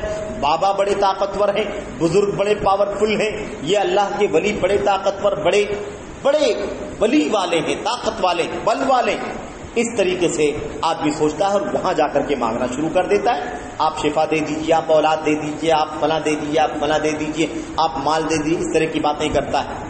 اللہ کی توحید کا عقیدہ ہمیں پڑھنے کی ضرورت ہے، بغیر پڑھے نہیں آئے گا. باپ دادا کے زمانے سے وراثت نہیں آ سکتی توحید کی، بلکہ اس کو سیکھنے کی ضرورت ہے. اگر ایسا نہیں ہوتا تو 13 سال مکہ میں اللہ کے نبی صلی اللہ علیہ وسلم صرف اور صرف ایک اللہ کی عبادت کی دعوت نہیں دیتے. 13 سال، 23 سال نبی رہے نا اللہ کے نبی، 23 سال نبی رہے. 13 سال مکہ میں، 10 سال مدینہ میں. مکہ کے 13 سال اللہ کے نبی صرف اللہ کی توحید کی دعوت دیتے ہیں. اے لوگ ایک اللہ کی عبادت کرو، ایک اللہ کی عبادت، ایک اللہ کی بندگی، ایک اللہ کے سامنے سر جھکانا. کوئی بھی کام اللہ کے سوا عبادت کا کسی اور کے لیے نہیں کیا جا سکتا ہے. تو اللہ کے نبی صلی اللہ علیہ وسلم مکہ کے 13 سال اسی کام پر لگے رہے. مدینہ کے 10 سال نماز کا حکم بھی آیا، روزے کا حکم بھی آیا، حج کا، زکوٰۃ کا، نکاح کا، طلاق کا، بہت سارے مسائل بیان کیے گئے. لیکن توحید کا کام، ایک اللہ کی عبادت کا عقیدہ، اس کو سمجھاتے آخری دم تک سمجھایا. اس وقت تک سمجھایا جب تک آپ کی موت نہیں ہو گئی. جانتے ہیں نا کہ اللہ کے نبی صلی اللہ علیہ وسلم کی وفات جب ہوئی، وفات سے پہلے ایک دن پہلے تک، آخری دن تک اللہ کے نبی نے کیا فرمایا تھا؟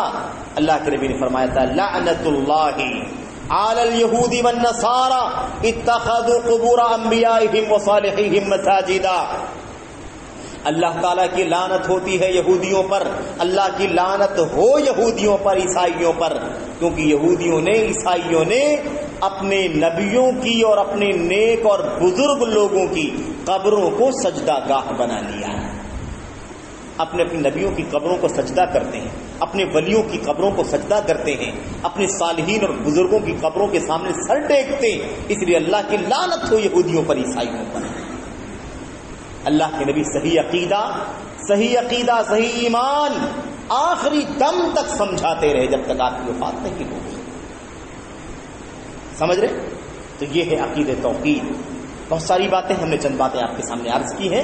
تو یہ عقیدہ توحید کا مسئلہ سب سے زیادہ اہم ہے. کیوں معلوم ہے آپ کو؟ جس کی بات گزر چکی ہے آپ کے سامنے کہ اگر یہ گڑبڑ ہو گیا تو ہماری ساری نیکی برباد ہو جائے.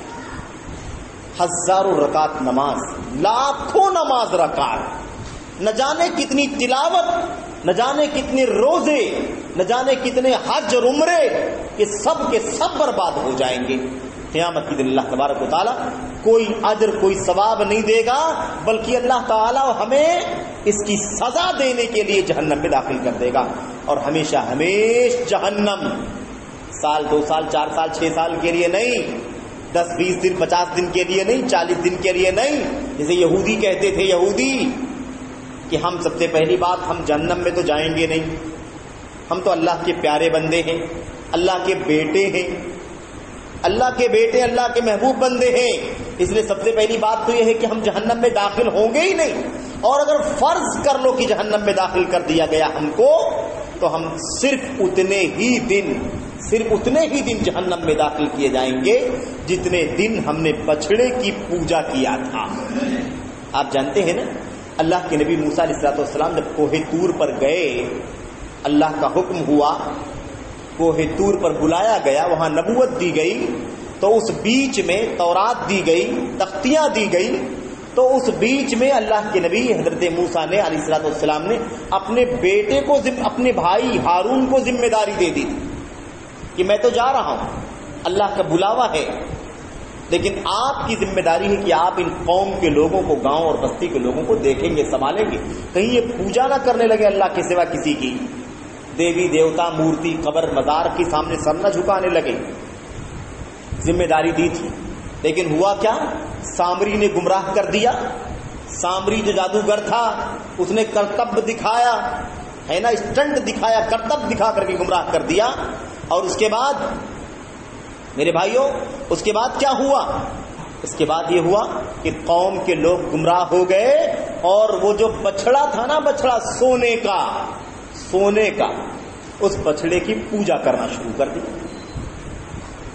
یہودی کہتے تھے ہم جہنم میں جائیں گے نہیں، اور اگر گئے تو کیا ہوگا؟ زیادہ سے زیادہ اتنے ہی دن جو ہم نے 40 دن یا اس سے کم زیادہ بچڑے کی پوجا کیا ہے ہم لوگوں نے، بس اتنے ہی دن جہنم میں جائیں گے، اس کے بعد ہم کو نکال دیا جائے گا، پھر ہم جنت میں جائیں گے کیونکہ اللہ کے پیارے بندے ہیں. سمجھ رہے؟ یہودیوں کا عقیدہ تھا. ایسا نہیں ہے. ایک بار اگر انسان نے زندگی میں اللہ کی توحید کے بارے میں کوئی خلل کر دیا، کوئی بھی حق جو اللہ تبارک و تعالیٰ کا ہے اگر اللہ کے سوا کسی کو حق دے دیا اور اسی پر مر گیا، توبہ نہیں کیا، تو یاد رکھیں کہ ہمیشہ ہمیشہ کے لیے کیا ہو جائے گا، وہ ہمیشہ ہمیشہ کے لیے جہنم رسید ہو جائے گا۔ تو یہ بہت اہم مسئلہ ہے میرے بھائیوں، یہ بہت اہم مسئلہ ہے۔ ہمیں یہ بات سمجھنے کی ضرورت ہے کہ عقیدہ توحید کتنا اہم ہے، ایک اللہ کی بندگی کا عقیدہ کتنا اہم ہے۔ اور اس میں یہ تو سرسری بات ہو رہی ہے آپ کے سامنے، سرسری طور پر اتنی پہلو ہے گمراہی کے، اتنے پہلو ہیں، اللہ کی توحید میں گڑبڑی کی اتنی شکلیں ہیں کہ اگر ہم بیان کریں تو تھک جائیں گے، اتنی شکلیں۔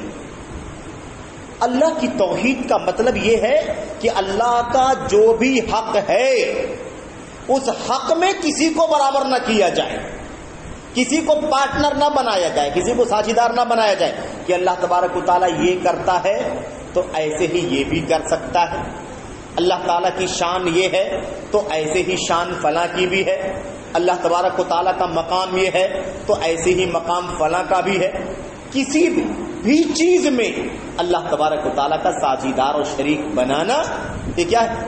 اللہ کی توحید کا بگاڑ، اسی کو شرک کہتے ہیں، اسی کو شرک کہتے ہیں۔ شرک یعنی ساجھیدار بنانا، اور اللہ تبارک و تعالیٰ ساجھیدار سے پاک ہے، کوئی ساجھیدار نہیں، اتنا پاک ہے کہ نہ اللہ کی کوئی بیوی بھی نہیں ہے، اللہ کا کوئی بیٹا بھی نہیں ہے، اللہ کا کوئی باپ بھی نہیں ہے، اللہ کی کوئی ماں بھی نہیں ہے، اتنا پاک ہے، اس کو کوئی ساجھیدار چاہیے ہی نہیں، اکیلا۔ قل هو اللہ احد اللہ الصمد، کہہ دیجئے کہ اللہ ایک ہے، اللہ بے نیاز ہے، یعنی اللہ کو کسی کی ضرورت نہیں ہے اور سب کو اللہ کی ضرورت ہے، سب اللہ کی محتاج اور اللہ کسی کا محتاج نہیں۔ لم یلد، نہ اس نے جنا ہے، یعنی نہ کسی کا وہ باپ ہے، ولم یولد، نہ وہ کسی کا بیٹا ہے، نہ اس نے پیدا کیا ہے نہ وہ کسی کا پیدا کیا گیا ہے، بالکل بھی نہیں، نہ وہ والد ہے نہ ولد، نہ باپ ہے نہ بیٹا ہے، کچھ بھی نہیں۔ وَلَمْ يَكُنْ لَهُ كُفُوًا أَحَدٌ، اور یاد رکھو کہ کوئی بھی اللہ تبارک و تعالیٰ کی برابری کرنے والا نہیں ہو سکتا۔ تو اللہ تبارک و تعالیٰ کی شان بڑی پہلوؤں سے، کئی ایک پہلوؤں سے آپ دیکھتے ہوں گے، بہت سارے لوگوں کا یہ بھی عقیدہ بنا ہوا ہے کہ جیسے اللہ تبارک و تعالیٰ غیب جانتا ہے نا، ایسے اور بھی لوگ غیب جانتے ہیں، فلاں بزرگ کو غیب کا علم تھا، فلاں شیطان کو غیب کا علم ہے، فلاں جن کو غیب کا علم ہے، فلاں ولی غیب جانتے تھے، فلاں بزرگ اور پیر غیب جانتے تھے۔ یہ عقیدہ کتنا پھیلا ہوا ہے، آپ دیکھیں کتنا پھیلا ہوا ہے۔ آدمی یہ عقیدہ بناتا ہے کہ میں یہاں پر ہوں، مشکل میں ہو جاؤں، پریشانی میں پڑ جاؤں، کوئی چور ڈاکو ہم پر حملہ آور ہو جائے، ہمارا پیر، ہمارا ولی، ہمارا بزرگ، کوئی جن ہے، کوئی شیطان ہے یا کوئی انسان ہے، وہ جان جاتا ہے کہ میرا فلاں چاہنے والا مشکل میں ہے۔ یہ عقیدہ کیا ہے؟ یہ عقیدہ بھی کفریہ عقیدہ ہے، کفریہ شرکیہ عقیدہ ہے میرے بھائیوں۔ کیوں معلوم آپ کو؟ اس لیے کہ اس کا مطلب یہ ہوتا ہے کہ اللہ تبارک و تعالیٰ کے علاوہ بھی کوئی اس کا بندہ غیب جانتا ہے۔ میں آپ کو ایک مسئلہ سمجھانا چاہتا ہوں، اور ایسی بات نہیں کہ پہلی بار کو یہ بات آپ کے سامنے آ رہی ہے، آپ نے بار بار یہ بات سنی ہوگی، لیکن پھر بھی سمجھانے کے لیے اس بات کو دہرانا چاہتا ہوں۔ وہ یہ ہے کہ بہت سارے ہمارے بھائی یہ نہیں جان پاتے ہیں کہ غیب کہتے کس کو ہیں، غیب کس کو کہتے ہیں، یہ نہیں جان پاتے۔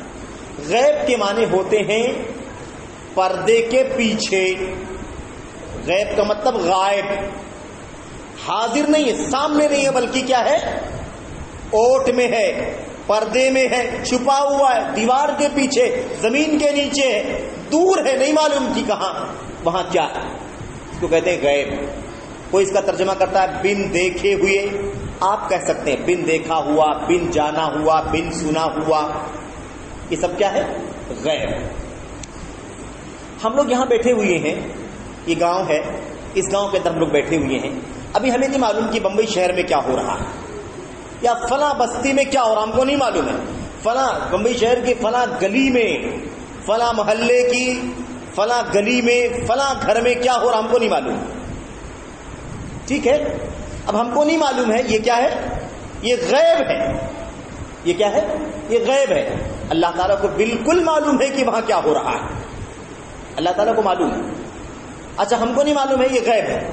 اب اگر مثال کے طور پر آپ کے گاؤں میں کوئی وہاں سے فون کر دے اور فون کر کے اس کو بتا دے کہ فلاں شہر کی فلاں گلی میں، فلاں بستی کی فلاں گلی میں ایسا ایسا معاملہ پیش آیا ہے.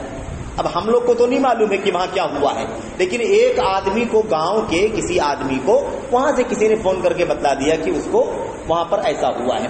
اب وہ آدمی یہاں پر آتا ہے آپ کے سامنے اور آ کر کے وہ آپ کو بتاتا ہے کہ بمبئی کی فلاں گلی میں، فلاں محلے کی فلاں گلی میں ایسا ایسا ہوا ہے. آپ یہ بتائیے کہ یہ غیب ہے کہ نہیں؟ یہ غیب ہے کہ نہیں ہے؟ ہم کو کون بتا رہا ہے؟ ایک آدمی بتا رہا ہے. تو ہم تو نہیں جانتے تھے، اس نے آگے بتا دیا، ہم کو معلوم پڑ گئے. کیا ہم یہ کہہ سکتے ہیں کہ اس آدمی کو غیب کا علم ہے؟ نہیں کہہ سکتے. کیوں معلوم ہے ہم کو؟ اس لیے کہ اس کو خود سے نہیں معلوم پڑا ہے، بلکہ اس کو کسی نے فون کر کے بتلایا یا وہ خود دیکھ کر کے آیا ہے کہ ایسا ہوا ہے. تو جب کوئی چیز معلوم ہو جائے، آنکھ سے دکھائی دے دے، کان سے سنائی دے دے، کوئی آ کر کے آپ کو اطلاع دے دے، انفارمیشن دے دے، تو اس کو غیب نہیں کہا جاتا ہے. غیب کسے کہتے ہیں؟ جو نہ دیکھا ہوا ہو، نہ سنا ہوا ہو، نہ جانا ہوا، وہ غیب. کوئی بتا دے، کوئی سنا دے، کوئی دکھا دے، کوئی آپ کو اطلاع دے دے، تو وہ غیب نہیں رہتا، پھر وہ حاضر ہو جاتا ہے.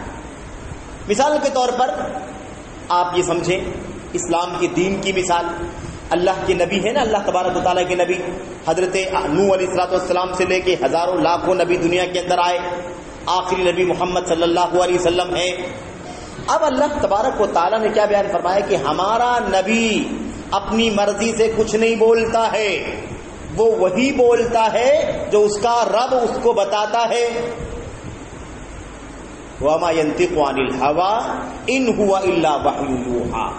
اللہ کا نبی اپنی مرضی سے کچھ نہیں بولتا ہے، وہ وہی بولتا ہے جو اللہ کی طرف سے وحی کے ذریعے سے اسے بتایا جاتا ہے. اب اللہ کے نبی ہم کو بتا رہے ہیں کہ دجال آئے گا. دجال کب آئے گا؟ پتہ نہیں کب آئے گا، ہزاروں سال باقی ہے، ہمیں نہیں معلوم کب آئے گا. اس کی ناک ایسی ہوگی، اس کی پیشانی ایسی ہوگی، اس کے پیر، اس کی ٹانگیں ایسی ٹیڑھی ٹیڑھی ہوں، پیر ٹانگیں اس کی ٹیڑھی ٹیڑھی ہوں، ٹیڑھے ٹیڑھے ہوں گے. یا مثال کے طور پر وہ اتنا تیز چلے گا، اس کے ہاتھ پہ جنت ہوگی، جہنم ہوگی، اس کے پاس اس بات کا اختیار ہوگا کہ وہ کہہ دے زمین کو پودے اگا تو پودے اگائے گی، آسمان سے کہے گا بارش برسا تو آسمان بارش برسائے گا. یہ سب باتیں اللہ کے نبی نے بتلایا ہے کہ نہیں بتلایا ہے؟ یہ سب بتلایا ہے، اور یہ ابھی آیا نہیں ہمارے سامنے، پتہ نہیں کب آئے گا آگے. اللہ کے نبی نے فرمایا عیسیٰ علیہ السلام اتریں گے، ایک مسجد کے مینارے پر اتریں گے دمشق میں، فلسطین کے اندر ہے کہ نہیں.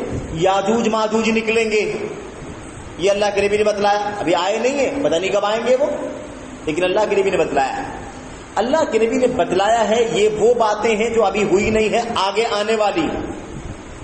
کیا یہ غیب کی باتیں ہیں یا نہیں ہے؟ غیب کی بات تو ہے، لیکن یہ علم غیب نہیں ہے. کیوں؟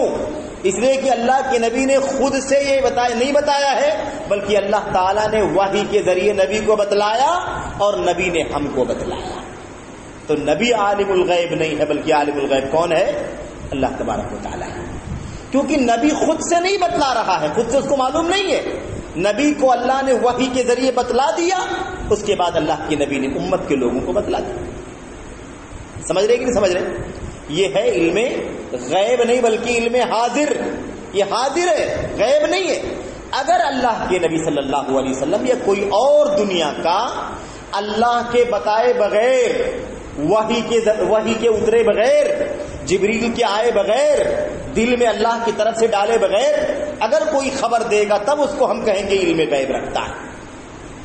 لیکن جب اللہ کی طرف سے بتلا دیا گیا تو پھر وہ غیب نہیں، وہ تو بتایا ہوا ہے، وہ تو بتایا ہوا ہے، اس کو لوگ علم غیب کہتے ہیں۔ علم غیب اس کو نہیں کہا جاتا۔ اللہ کے سوا غیب کوئی نہیں جانتا ہے۔ کیوں؟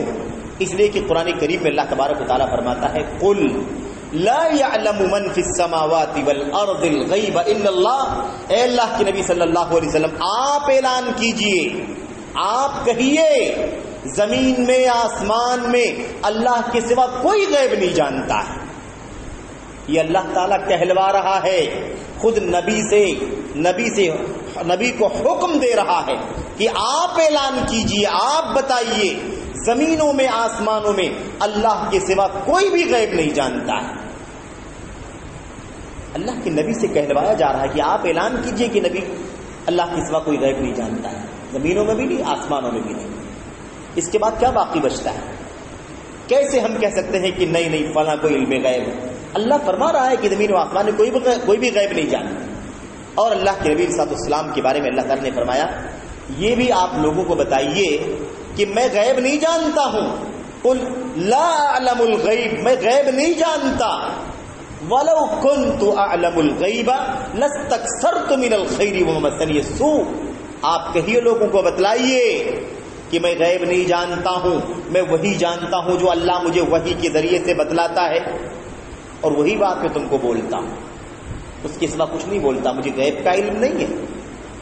اگر میں غیب کا علم رکھتا، مجھے غیب کی جانکاری ہوتی تو میں بہت ساری بھلائی اکٹھا کر لیتا اور مجھے کوئی تکلیف نہیں پہنچتی۔ ہم نے پڑھا ہے سیرت میں کہ نبی کریم صلی اللہ علیہ وسلم نے اپنی زندگی میں کتنی تکلیف اٹھائی ہے۔ اگر آپ کو غیب کا علم ہوتا تو آپ تکلیف کیوں اٹھاتے؟ آپ کو ایک یہودی عورت نے بکری کے گوشت میں زہر ملا کر کے دے دیا اور آپ نے کھا لیا۔ آپ کو اگر غیب کا علم ہوتا، آپ جانتے کہ نہیں جانتے کہ اس بکری کے گوشت میں زہر ملایا گیا؟ تو آپ کو علم غیب ہوتا تو آپ کیوں کھاتے زہریلا گوشت؟ ہے کہ نہیں؟ یہ بھی کیا ہے؟ عقیدے کا فساد۔ عقیدے کا فساد ہے کہ ہم کیا سمجھیں اللہ کے سوا کوئی غیب جانتا ہے، اور خاص طور پر نبی کریم صلی اللہ علیہ وسلم کے بارے میں لوگ یہ عقیدہ رکھتے ہیں ہمارے بہت سارے بھائی کہ اللہ کے نبی کو علم غیب تھا۔ نہیں میرے کو، آپ کو علم غیب اگر ہوتا تو آپ جانتے کہ نہیں جانتے بکری کے گوشت میں زہر ملایا ہوا؟ پھر آپ نے کیوں کھا لیا زہر کا گوشت؟ وہ زہریلا گوشت کیوں کھایا؟ اس کا مطلب آپ کو علم غیب نہیں۔ اور اللہ تبارک و تعالی نے آپ کو اس وقت نہیں بتلایا، جبریل کو اس وقت نہیں بھیجا کہ آپ نہ کھائیں، بلکہ کب آپ کو پتا لگا جب آپ نے لقمہ منہ میں ڈال لیا اور آپ نے ایک لقمہ نگل لیا، تب آپ کو پتا چلا کہ اس کے اندر کیا ہے، اس گوشت کے اندر زہر ملا ہوا ہے۔ اور یاد رکھو اللہ کے نبی کو اس زہر کی وجہ سے موت تو نہیں ہوئی، کیونکہ موت اللہ تعالیٰ کے ہاتھ میں، زہر کھانے والے بھی موت نہیں لکھی ہوتی تو مرتے نہیں ہیں، اور موت لکھی ہوتی ہے تو آب زمزم پینے والے بھی مر جاتے ہیں، اس لیے کہ موت اللہ کے ہاتھ میں۔ تو اس میں اس کا مطلب نہیں ہے کہ آپ کوئی زہر کھانا شروع کر دیں، لیکن مقصد کیا ہے؟ اللہ کے نبی کو وفات تو نہیں ہوئی اس وقت، کیونکہ آپ کی زندگی باقی تھی، لیکن آپ اس زہر کی جلن، اس زہر کا جلن جو ہے اپنے گلے میں، اپنے پیٹ میں محسوس کیا کرتے تھے۔ بہت مرتبہ اللہ کے نبی نے ام المومنین عائشہ سے کہا، اللہ کے نبی صلی اللہ علیہ وسلم نے، اے عائشہ، اس یہودن نے جو زہر والی بکری کا گوشت مجھے کھلایا تھا اس کی تکلیف میں آج بھی محسوس کر رہا ہوں۔ اور جس موقع پر آپ کی وفات ہوئی تھی نا، آخری ٹائم میں، اس وقت آپ کو زہر کا اثر، اس زہر کا کڑوا پن اور اس کی جو سوزش اور تیزی ہوتی تھی، اما عائشہ سے اللہ کے نبی کہتے تھے کہ وہ مجھے بہت تکلیف پہنچا، اس سے میرا کلیجہ کٹ رہا ہے اس زہر والے گوشت کو کھانے کی وجہ سے۔ آپ کو علم غیب تھا تو آپ نے گوشت کیوں کھایا زہر والا؟ اللہ کے نبی صلی اللہ علیہ وسلم کی زوجہ ام المؤمنین عائشہ صدیقہ رضی اللہ تعالی عنہا، طاہرہ مطہرہ، ان کے اوپر عبداللہ بن ابی بن سلول جیسے منافق اور کچھ اور لوگوں نے شامل ہو کر کے الزام لگا دیا کہ نعوذ باللہ اما عائشہ نے زناکاری کی، بدکاری کی، اور 50 دن تک اللہ کے نبی صلی اللہ علیہ وسلم پریشان رہے. اما عائشہ رو رو کر کے تھک گئی، آپ کی آنکھوں کا آنسو سوکھ گیا، آنسو ہی نکلتا تھا. روتی تھی لیکن آنکھوں سے آنسو نہیں نکلتا، اتنا روئی تھی. اللہ کے نبی کو اگر علم غیب ہوتا تو آپ کو کنفرم معلوم ہوتا کہ نہیں معلوم ہوتا کہ واقعہ سچا ہے کہ جھوٹا ہے، یہ الزام ہے یا حق بات ہے. اللہ کے نبی کو معلوم پڑتا کہ نہیں پڑتا؟ اگر آپ کو علم غیب تھا، آپ کو معلوم تھا کہ اما عائشہ رضی اللہ تعالیٰ عنہا نے کوئی بدکاری کا کام نہیں کیا، یہ منافقوں کا جھوٹا الزام ہے، تو نبی کریم صلی اللہ علیہ وسلم 40-45 دن 50 دن تک کیوں پریشان رہے، کیوں بے چین رہے، اما عائشہ کو کیوں رلاتے رہے؟ بتائیے کیوں رلاتے رہے؟ ایسا کر سکتے تھے؟ کتنی باتیں ہیں اللہ کے نبی صلی اللہ علیہ وسلم کی زندگی میں، اس سے معلوم پڑتا ہے واضح علم غیب کا دعویٰ جھوٹا ہے. اگر اللہ کے نبی صلی اللہ علیہ وسلم کو علم غیب ہوتا تو ایک شخص نے جھوٹے نے آ کر کے اللہ کے نبی صلی اللہ علیہ وسلم سے کہا، اے اللہ کے نبی، ہمارے قبیلے میں بہت سارے لوگ مسلمان ہو رہے ہیں، اسلام قبول کر رہے ہیں، توحید میں آ رہے ہیں، شرک اور بت پرستی چھوڑ رہے ہیں، آپ اپنے ساتھیوں کو بھیج دیجئے جو ان کو دین کی، اسلام کی تعلیم دے. تعلیم دینے کے لیے اپنے صحابہ کو، ساتھیوں کو ذرا بھیجئے، جیسے علماء کو بھیجئے. اللہ کے نبی صلی اللہ علیہ وسلم نے 70 صحابہ کرام کو بھیجے. کتنے صحابہ کرام کو؟ 70 صحابہ، بڑے بڑے علماء تھے وہ 70 صحابہ کرام. اللہ کے نبی فرمایا جاؤ، قبیلوں کے لوگ مسلمان ہو رہے ہیں، ان کو دین کی تعلیم دو، تم نے جو سیکھا ہے میرے درس میں بیٹھ کر کے، میری تربیت میں رہ کر کے جاؤ سکھاؤ. چلے گئے. ان ظالموں نے سازش کی اور 70 صحابہ کرام کو بڑی بے رحمی سے قتل کر دیا. اتنا دکھ ہوا نبی کریم صلی اللہ علیہ وسلم کو کہ 1 مہینے تک فجر کی نماز میں نبی کریم صلی اللہ علیہ وسلم ان کے اوپر بد دعا کرتے رہے، قبیلے کا نام لے لے کر بد دعا کرتے رہے. اے اللہ ان کو ہلاک کر دے، اے اللہ ان کو تباہ کر دے، اے اللہ ان کو پکڑ لے، اے اللہ ان کو اپنے عذاب کی لپیٹ میں لے لے. اللہ کے نبی 1 مہینے تک بد دعا کرتے رہے. اللہ کے نبی کو علم غیب ہوتا تو آپ 70 صحابہ کرام کو شہید کرواتے، قتل کرنے کے لیے بھیجتے. ایسی کتنی باتیں موجود ہیں، بہت لمبی بات ہے میرے بھائی. ہاں، تو ایسا مطلب سمجھ میں آ گیا نا کہ یہ علم غیب کا جو عقیدہ ہے اللہ کے نبی کے بارے میں، اس میں 2 سب سے بڑی گڑبڑی ہے. ایک گڑبڑی تو یہ ہے کہ یہ اللہ کا حق مارا جانا ہے. علم غیب کس کا حق ہے؟ صرف اللہ تبارک و تعالیٰ کا. وہ جس کو بتا دے گا اس کو معلوم پڑے گا، جس کو نہیں بتائے گا بغیر بتائے کسی کو بھی معلوم نہیں پڑے گا، چاہے کوئی نبی کیوں نہ ہو. سورہ جن میں اللہ تبارک و تعالیٰ فرماتا ہے عالم الغیب فلا یظہر علی غیبہ احدا. اللہ تبارک و تعالیٰ غیب کا علم رکھنے والا ہے، وہ اپنے غیب کو کسی کو نہیں بتلاتا، کسی کو نہیں بتلاتا. ہاں، اللہ تبارک و تعالیٰ جن کو اپنا پسندیدہ رسول بنا لیتا ہے، نبی بنا لیتا ہے، اس میں سے جس کو چاہتا ہے بتا دیتا ہے. تو بتا دیتا ہے تو معلوم پڑ جاتا ہے. آئی بات سمجھنے کی نہیں؟ بتا دے گا تب تو معلوم پڑ ہی جائے گا. اس کو علم غیب بلا بتائے جو اللہ جانتا ہے وہ کوئی اور جانے تو عالم الغیب مانا جائے گا. لیکن بتانے کے بعد تو معلوم ہو ہی جائے گا تو غیب نہیں باقی بچے گا. وہ تو بتایا ہوا ہے، وہ تو اطلاع دیا ہوا ہے، وہ تو انفارمیشن دیا ہوا ہے، اس لیے اس کو علم غیب نہیں کہا جا سکتا. تو بہرحال کہنے کا مطلب یہ ہے کہ اللہ تبارک و تعالیٰ کی توحید کا جو عقیدہ ہے بڑا اہم ہے، اس کے بغیر انسان کو نجات نہیں مل سکتی. اللہ من ماتا، اللہ کے نبی کی حدیث صحیح بخاری مسلم وغیرہ کے اندر، من ماتا وہو یشرک باللہ شیئا دخل النار ومن مات لا یشرک باللہ شیئا دخل الجنہ. جو اس حال میں مر جائے کہ اللہ کے ساتھ اس کے کسی حق میں کسی کو ساجیدار بناتا تھا تو وہ جہنم میں داخل ہوگا، جہنم رسید ہو جائے گا. اور جو مرے اس حال میں کہ وہ اللہ تعالیٰ کے حق میں کسی کو ساجیدار نہیں بناتا تھا تو وہ جنت میں داخل ہوگا. اس لیے یہ عقیدے کفریہ شرکیہ ہے اور یہ جڑ ہے. جڑ اگر اس میں بگاڑ ہے تو ساری نیکیاں برباد ہیں، ساری نیکیاں برباد ہیں. اس لیے ہمیں اپنے عقیدے کی اصلاح کرنا سب سے زیادہ ضروری ہے. توحید کا عقیدہ، ایک اللہ تبارک و تعالیٰ کا جو حق ہے اللہ تبارک و تعالیٰ کا، اس کا حقدار صرف اللہ تبارک و تعالیٰ ہے تنہا، اور اس میں اس کا کوئی ساتھی اور شریک نہیں ہے.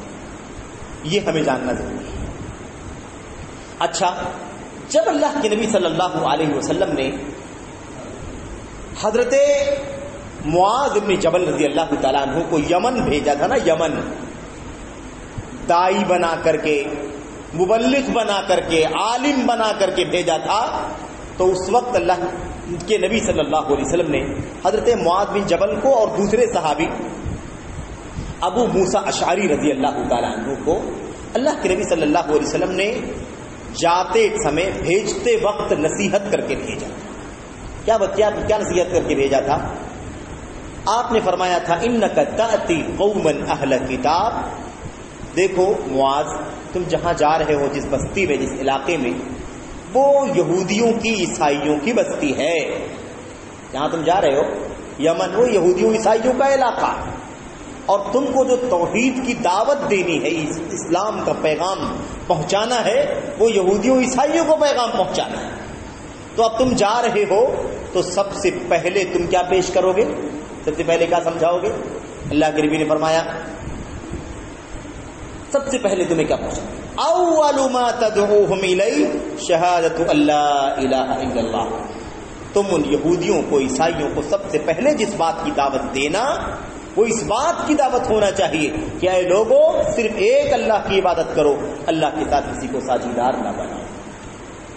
تو سب سے پہلے کسی کو اگر کوئی پیغام دینا ہے تو کس بات کا پیغام ہے؟ وہ ایک اللہ کی بندگی کا پیغام، صرف اللہ کی عبادت، صرف اللہ کی بندگی، اور اس کے ساتھ کسی کو ساجی اور شریک نہ کرو. اس کے بعد دوسرا کام کیا ہے؟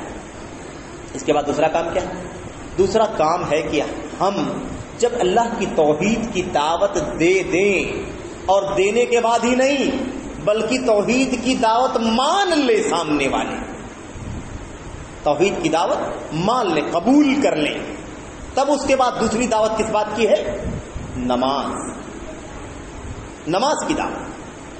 اللہ کے نبی نے فرمایا فَإِنْ مَتَعُوكَ لِذَلِكَ، اگر تم توحید کی دعوت دو انہیں، اللہ کی بندگی کی دعوت دو، اللہ کے ساتھ شرک نہ کرنے کی دعوت دو، اور یہ پیغام مان لیں، اس پیغام کو تسلیم کر لیں، اس دعوت کو تسلیم کر لیں، تمہاری بات مان لیں، موحد ہو جائیں، شرک سے توبہ کر لیں، لات منات عزا دیوی دیوتا مورتیوں قبروں مزاروں سے اپنے آپ کو الگ تھلگ کر لیں، تو اب تمہیں دوسرا کام کیا کرنا ہے؟ ہمیں دوسرا کام یہ کرنا ہے کہ تم ان کو بتلاؤ کہ اللہ تبارک و تعالیٰ نے تمہارے اوپر دن اور رات میں 5 وقت کی نماز فرض فرمائی ہے. تو ایمان کے بعد، توحید کی دعوت کے بعد، صحیح عقیدے کے پیغام کے بعد پہلا کام کیا ہے؟ 5 وقت کی جو فرض نمازیں ہیں اس کو ادا کرنا ضروری ہے. اور اس کا درجہ بھی نماز کا درجہ بھی بالکل کلمہ توحید کے فوراً بعد ہے. فوراً بعد کلمہ توحید کے بعد نہ تو روزہ ہے، نہ تو زکوٰۃ ہے، نہ تو حج ہے، نہ تو عمرہ ہے، نہ تو نذر و نیاز ہے، نہ تو قربانی ہے. سب سے پہلے کیا ہے؟ کلمہ توحید کے بعد نماز. یہ گاؤں کی مسجد الحمدللہ بڑی تعداد میں مسلمان بستے ہیں. مجھے نہیں معلوم نماز کی پابندی کتنی ہے، لیکن عام طور پر جو ماحول ہے وہ بڑا افسوسناک ماحول ہے، بڑا دکھ دینے والا ماحول ہے کہ گاؤں کی، بستی کی، محلے کی مسجد جہاں بڑی تعداد میں مسلمان بستے ہیں، اس مسجد کو ویران دیکھا جاتا ہے، مسجدیں ویران دکھائی دیتی ہیں. اس قدر دین سے اور اللہ تبارک و تعالیٰ کی بندگی سے، فرائض سے، نماز جیسی بندگی سے، عبادت سے لوگ دلچسپی نہیں لیتے، دوری اختیار کرتے ہیں. کسی نماز میں 5 آدمی، کسی نماز میں 10 آدمی ہے نا. جبکہ اگر مسجد میں اگر گاؤں کے لوگ نماز پڑھنے والے بن جائیں تو ہر گاؤں میں 2 4 مسجدوں کی ضرورت پڑ جائے گی. لیکن ایک مسجد ہوتی ہے، اس میں بھی نمازی پورے طور پر دلچسپی کے ساتھ، شوق کے ساتھ اور اللہ تبارک و تعالیٰ کی عبادت کا جذبہ لے کر کے مسجد میں حاضر نہیں ہوتے، بلکہ بہت بڑی تعداد ایسی ہے جو نماز نہیں پڑھتی ہے. کچھ لوگ ہیں ہمارے بھائی جو نماز پڑھتے ہیں لیکن پابندی نہیں کرتے، کبھی پڑھ لیا کبھی چھوڑ دیا. کچھ لوگ 3 وقت کے نمازی ہیں، کچھ لوگ 2 وقت کے نمازی ہیں، کچھ لوگ 4 وقت کے نمازی ہیں. بہت کم لوگ ایسے ہیں، اللہ ماشاء اللہ کم ہی لوگ ایسے ہیں جو 5 وقتہ نماز کی پابندی کرنے والے لوگ ہیں. اس کو معمولی مت سمجھنا. مسلمان ہونے کے لیے نمازی ہونا ضروری ہے. اگر کوئی نمازی نہیں ہے تو اس کا اسلام میں حصہ نہیں ہے، وہ اسلام کا ممبر نہیں، اسلام میں کوئی حصہ داری نہیں. صحابہ کرام کہتے ہیں لا حظ فی الاسلام لمن ترک الصلاۃ، جو نماز چھوڑ دے اس کا اسلام میں کوئی حصہ نہیں. اللہ، تو مسلمان ہونے کے لیے نماز ضروری ہے. نماز آخری دم تک اللہ کے نبی نے نماز کی تعلیم، نماز کی تلقین توحید کے ساتھ ساتھ شرک سے بچنے کی تعلیم کے ساتھ ساتھ نماز کی پابندی کی تعلیم دی. اخیر میں اللہ کے نبی نے کیا فرمایا؟ الصلاۃ وما ملکت ایمانکم. آخری موت کے وقت، موت سے پہلے اللہ کے نبی نے کیا فرمایا تھا؟ ایک تو وہ بات فرمائی تھی یہودیوں پر، عیسائیوں پر اللہ کی لعنت ہو، ان لوگوں نے اپنے نبیوں کی، صالحین کی قبروں کو عبادت گاہ بنا لیا، سجدہ گاہ بنا لیا. یعنی توحید کا حکم دیا نبی کریم صلی اللہ علیہ وسلم مرتے دم تک. اور ساتھ ہی ساتھ کس چیز کا حکم دیا؟ اللہ کے نبی صلی اللہ علیہ وسلم نے فرمایا نماز کی پابندی کرنا، نماز کی پابندی کرنا، اپنے غلاموں کے ساتھ عدل کا، انصاف کا معاملہ کرنا، ظلم و زیادتی کا معاملہ نہیں کرنا. تو نبی کریم صلی اللہ علیہ وسلم نے کس طرح تعلیم دی ہے؟ وہ اتنی ساری آیتیں، حدیثیں ہم جانتے ہیں. میں 1-2 آیت اور حدیث آپ کے سامنے پڑھنا چاہتا ہوں، اور سب سے پہلے خود کو یہ پیغام دینا چاہتا ہوں، خود کو نصیحت کرنا چاہتا ہوں کہ اللہ تبارک و تعالیٰ مجھے نماز کی پابندی کی توفیق عطا فرمائے، اور اپنے سارے بھائیوں کو، ساری بہنوں کو بھی، اس گاؤں کے تمام تر جو رہنے والے ہیں، بسنے والے ہیں، ان سب کو، اپنے بھائیوں کو، بہنوں کو اس بات کی تلقین کرتا ہوں کہ اللہ کے بندو، اللہ کی بندیوں، نماز کی پابندی کرو. تمہارے اسلام کی سب سے بڑی ظاہری نشانی یہ ہے کہ تم نمازی ہو. دعوے داری کچھ بھی کر سکتا ہے انسان، لیکن تمہاری، ہماری سب سے بڑی ذمہ داری ایمان کے بعد یہ ہے کہ ہم نماز کی پابندی کریں.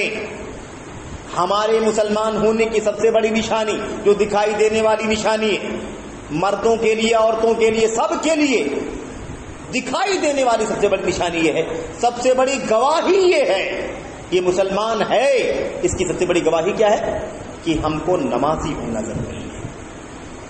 اللہ کے نبی صلی اللہ علیہ وسلم نے فرمایا تھا، آپ نے فرمایا تھا بین الرجل و بین الکفر والشرک ترک الصلاۃ. آدمی کے اور کفر اور شرک کے بیچ میں نماز کا فاصلہ ہے. آدمی کے اور آدمی کے کفر اور شرک میں، یعنی کافر ہونے اور مشرک ہونے کے بیچ میں جو چیز رکاوٹ ہے وہ کس چیز کی ہے؟ وہ نماز کی رکاوٹ ہے. یعنی نماز ہے تو آدمی مسلمان ہے، اور نماز نہیں ہے تو مسلمان نہیں. اللہ کے نبی صلی اللہ علیہ وسلم نے فرمایا العہد الذی بیننا وبینہم الصلاۃ فمن ترکھا فقد کفر. ہمارے اور مشرکوں کے بیچ میں جو فاصلہ ہے، جو فاصلہ ہمارے اور مشرکوں کے بیچ میں جو فاصلہ ہے وہ کیا ہے؟ کافروں کے بیچ میں جو فاصلہ ہے وہ کیا ہے؟ وہ نماز کا فاصلہ ہے. جس نے اسے چھوڑ دیا وہ کافر ہو گیا، یعنی کفر کرنے والا کام کرنے لگا. اس کام کو کر کے کفر کرتا ہے آدمی، ایسا کام کر رہا ہے جس سے کفر لازم آ رہا. اللہ کے نبی محمد رسول اللہ صلی اللہ علیہ وسلم کی اتنی ساری حدیثیں میرے بھائیوں. اور ایک بات اور یاد رکھیں، جو اپنی زندگی میں نماز کا پابند نہیں ہے اس کی زندگی کا معاملہ اور زیادہ نازک ہے، وہ کسی اور چیز کا بھی پابند نہیں ہو سکتا. یہ دنیاوی بات ہے، دنیاوی. اللہ کے نبی نے فرمایا تھا من حفظها وحافظ عليها كانت له نورا ونجاتا وبرهانا يوم القيامة. اللہ کے نبی صلی اللہ علیہ وسلم نے فرمایا جو شخص نماز کی حفاظت کرے گا، نماز کی پابندی کرے گا، وہ نماز اس کے لیے نجات کا ذریعہ ہوگی، نجات کا ذریعہ، جہنم سے نجات دلائے گی نماز. اور کیا اللہ کے نبی نے فرمایا نورن، روشنی کا ذریعہ ہوگی.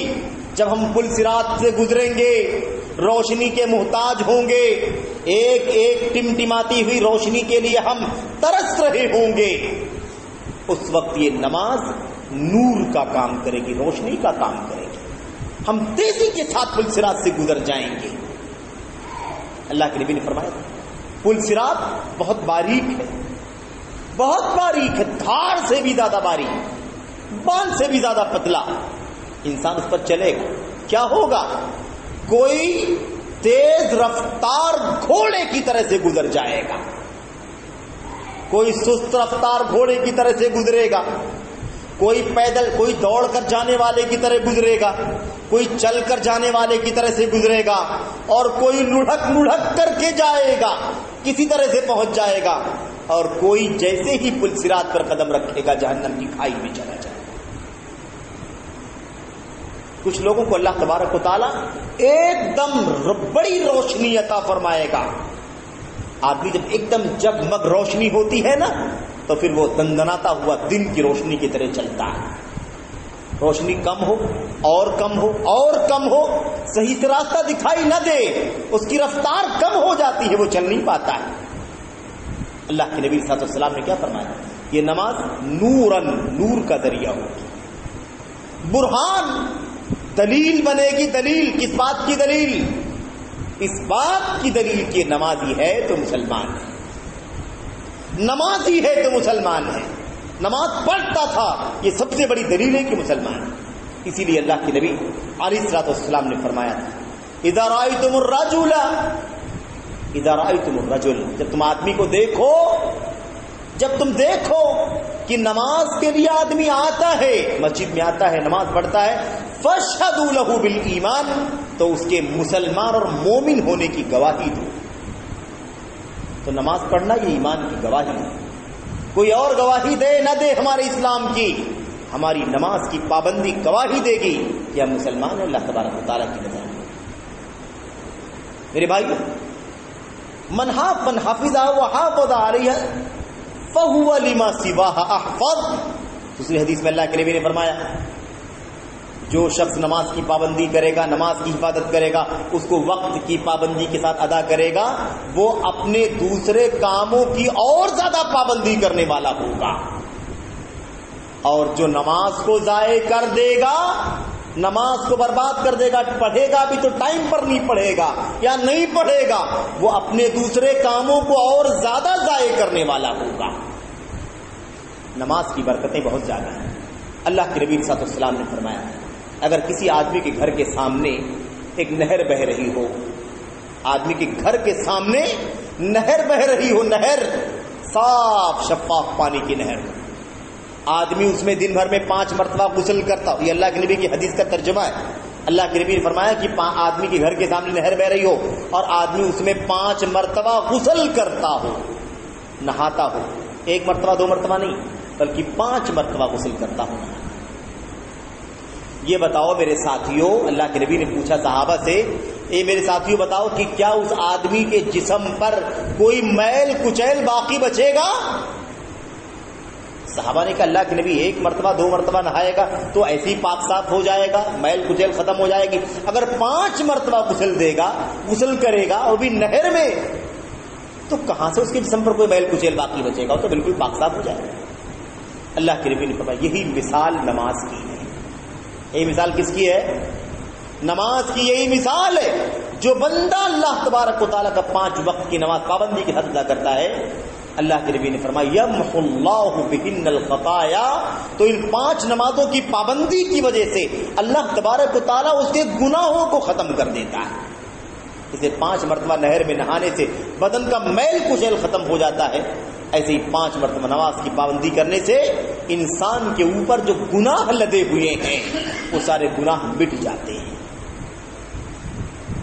نماز بہت اہم ہے، آپ کو یاد ہوگا، اور آخری بات کہہ کر کے بات ختم کروں گا میں، کیونکہ باتیں بہت ساری، توحید کا موضوع ہے یہ، نماز جیسا عنوان ہے، اس میں تو سمندر کی طرح دلائل موجود ہیں، بے شمار آیتیں، بے شمار حدیثیں، بہت دیر تک گفتگو چل سکتی ہے، لیکن کوئی ضروری نہیں ہے کہ لمبی گفتگو ہو، گفتگو لمبی ہوتی ہے، باتیں بہت کہی جاتی ہیں، بہت زیادہ سنایا جاتا ہے، بہت زیادہ سنتے بھی ہیں لوگ، لیکن افسوس اس کے مطابق عمل اس طرح سے نہیں کرتے جس طرح سے کرنا چاہیے۔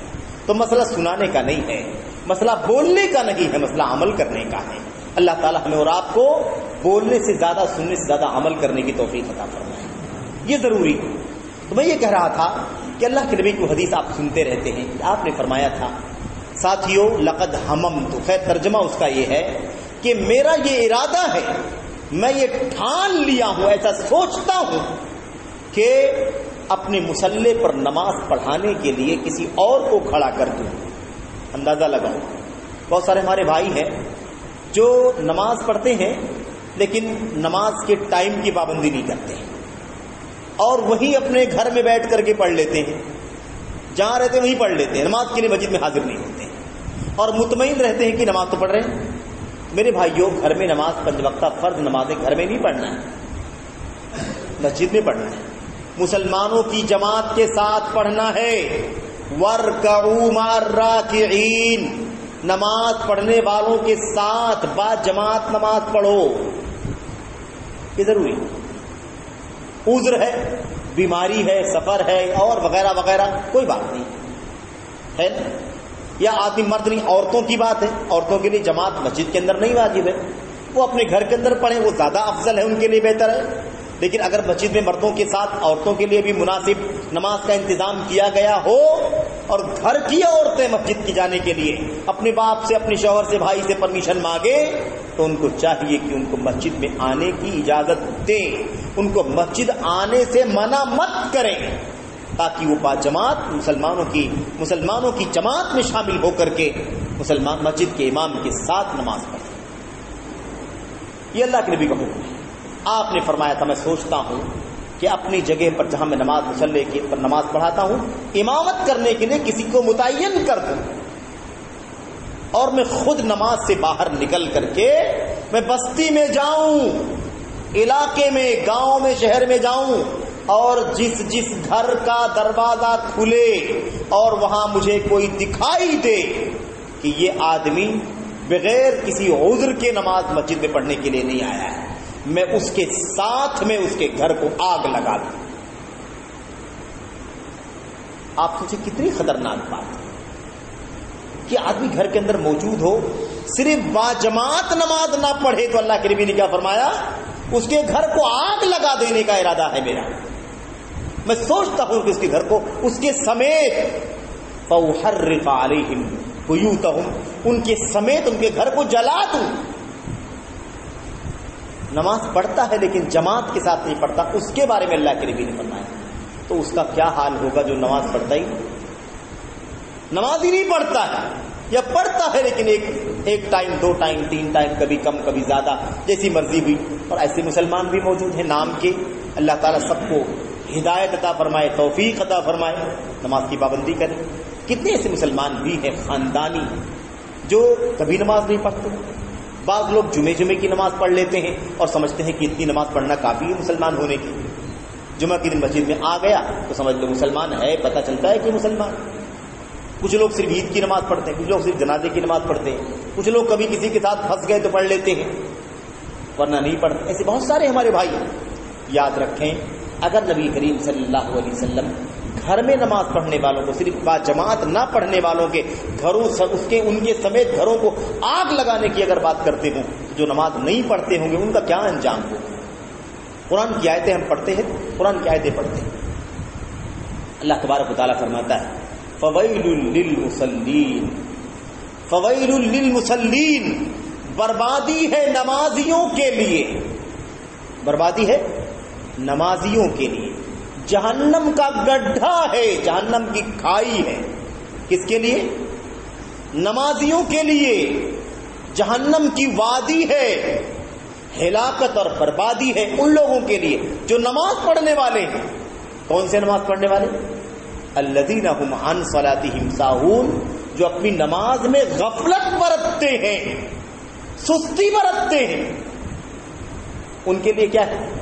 جہنم کا گڑھا ہے، ہلاکت ہے، بربادی ہے، جہنم کی تباہی۔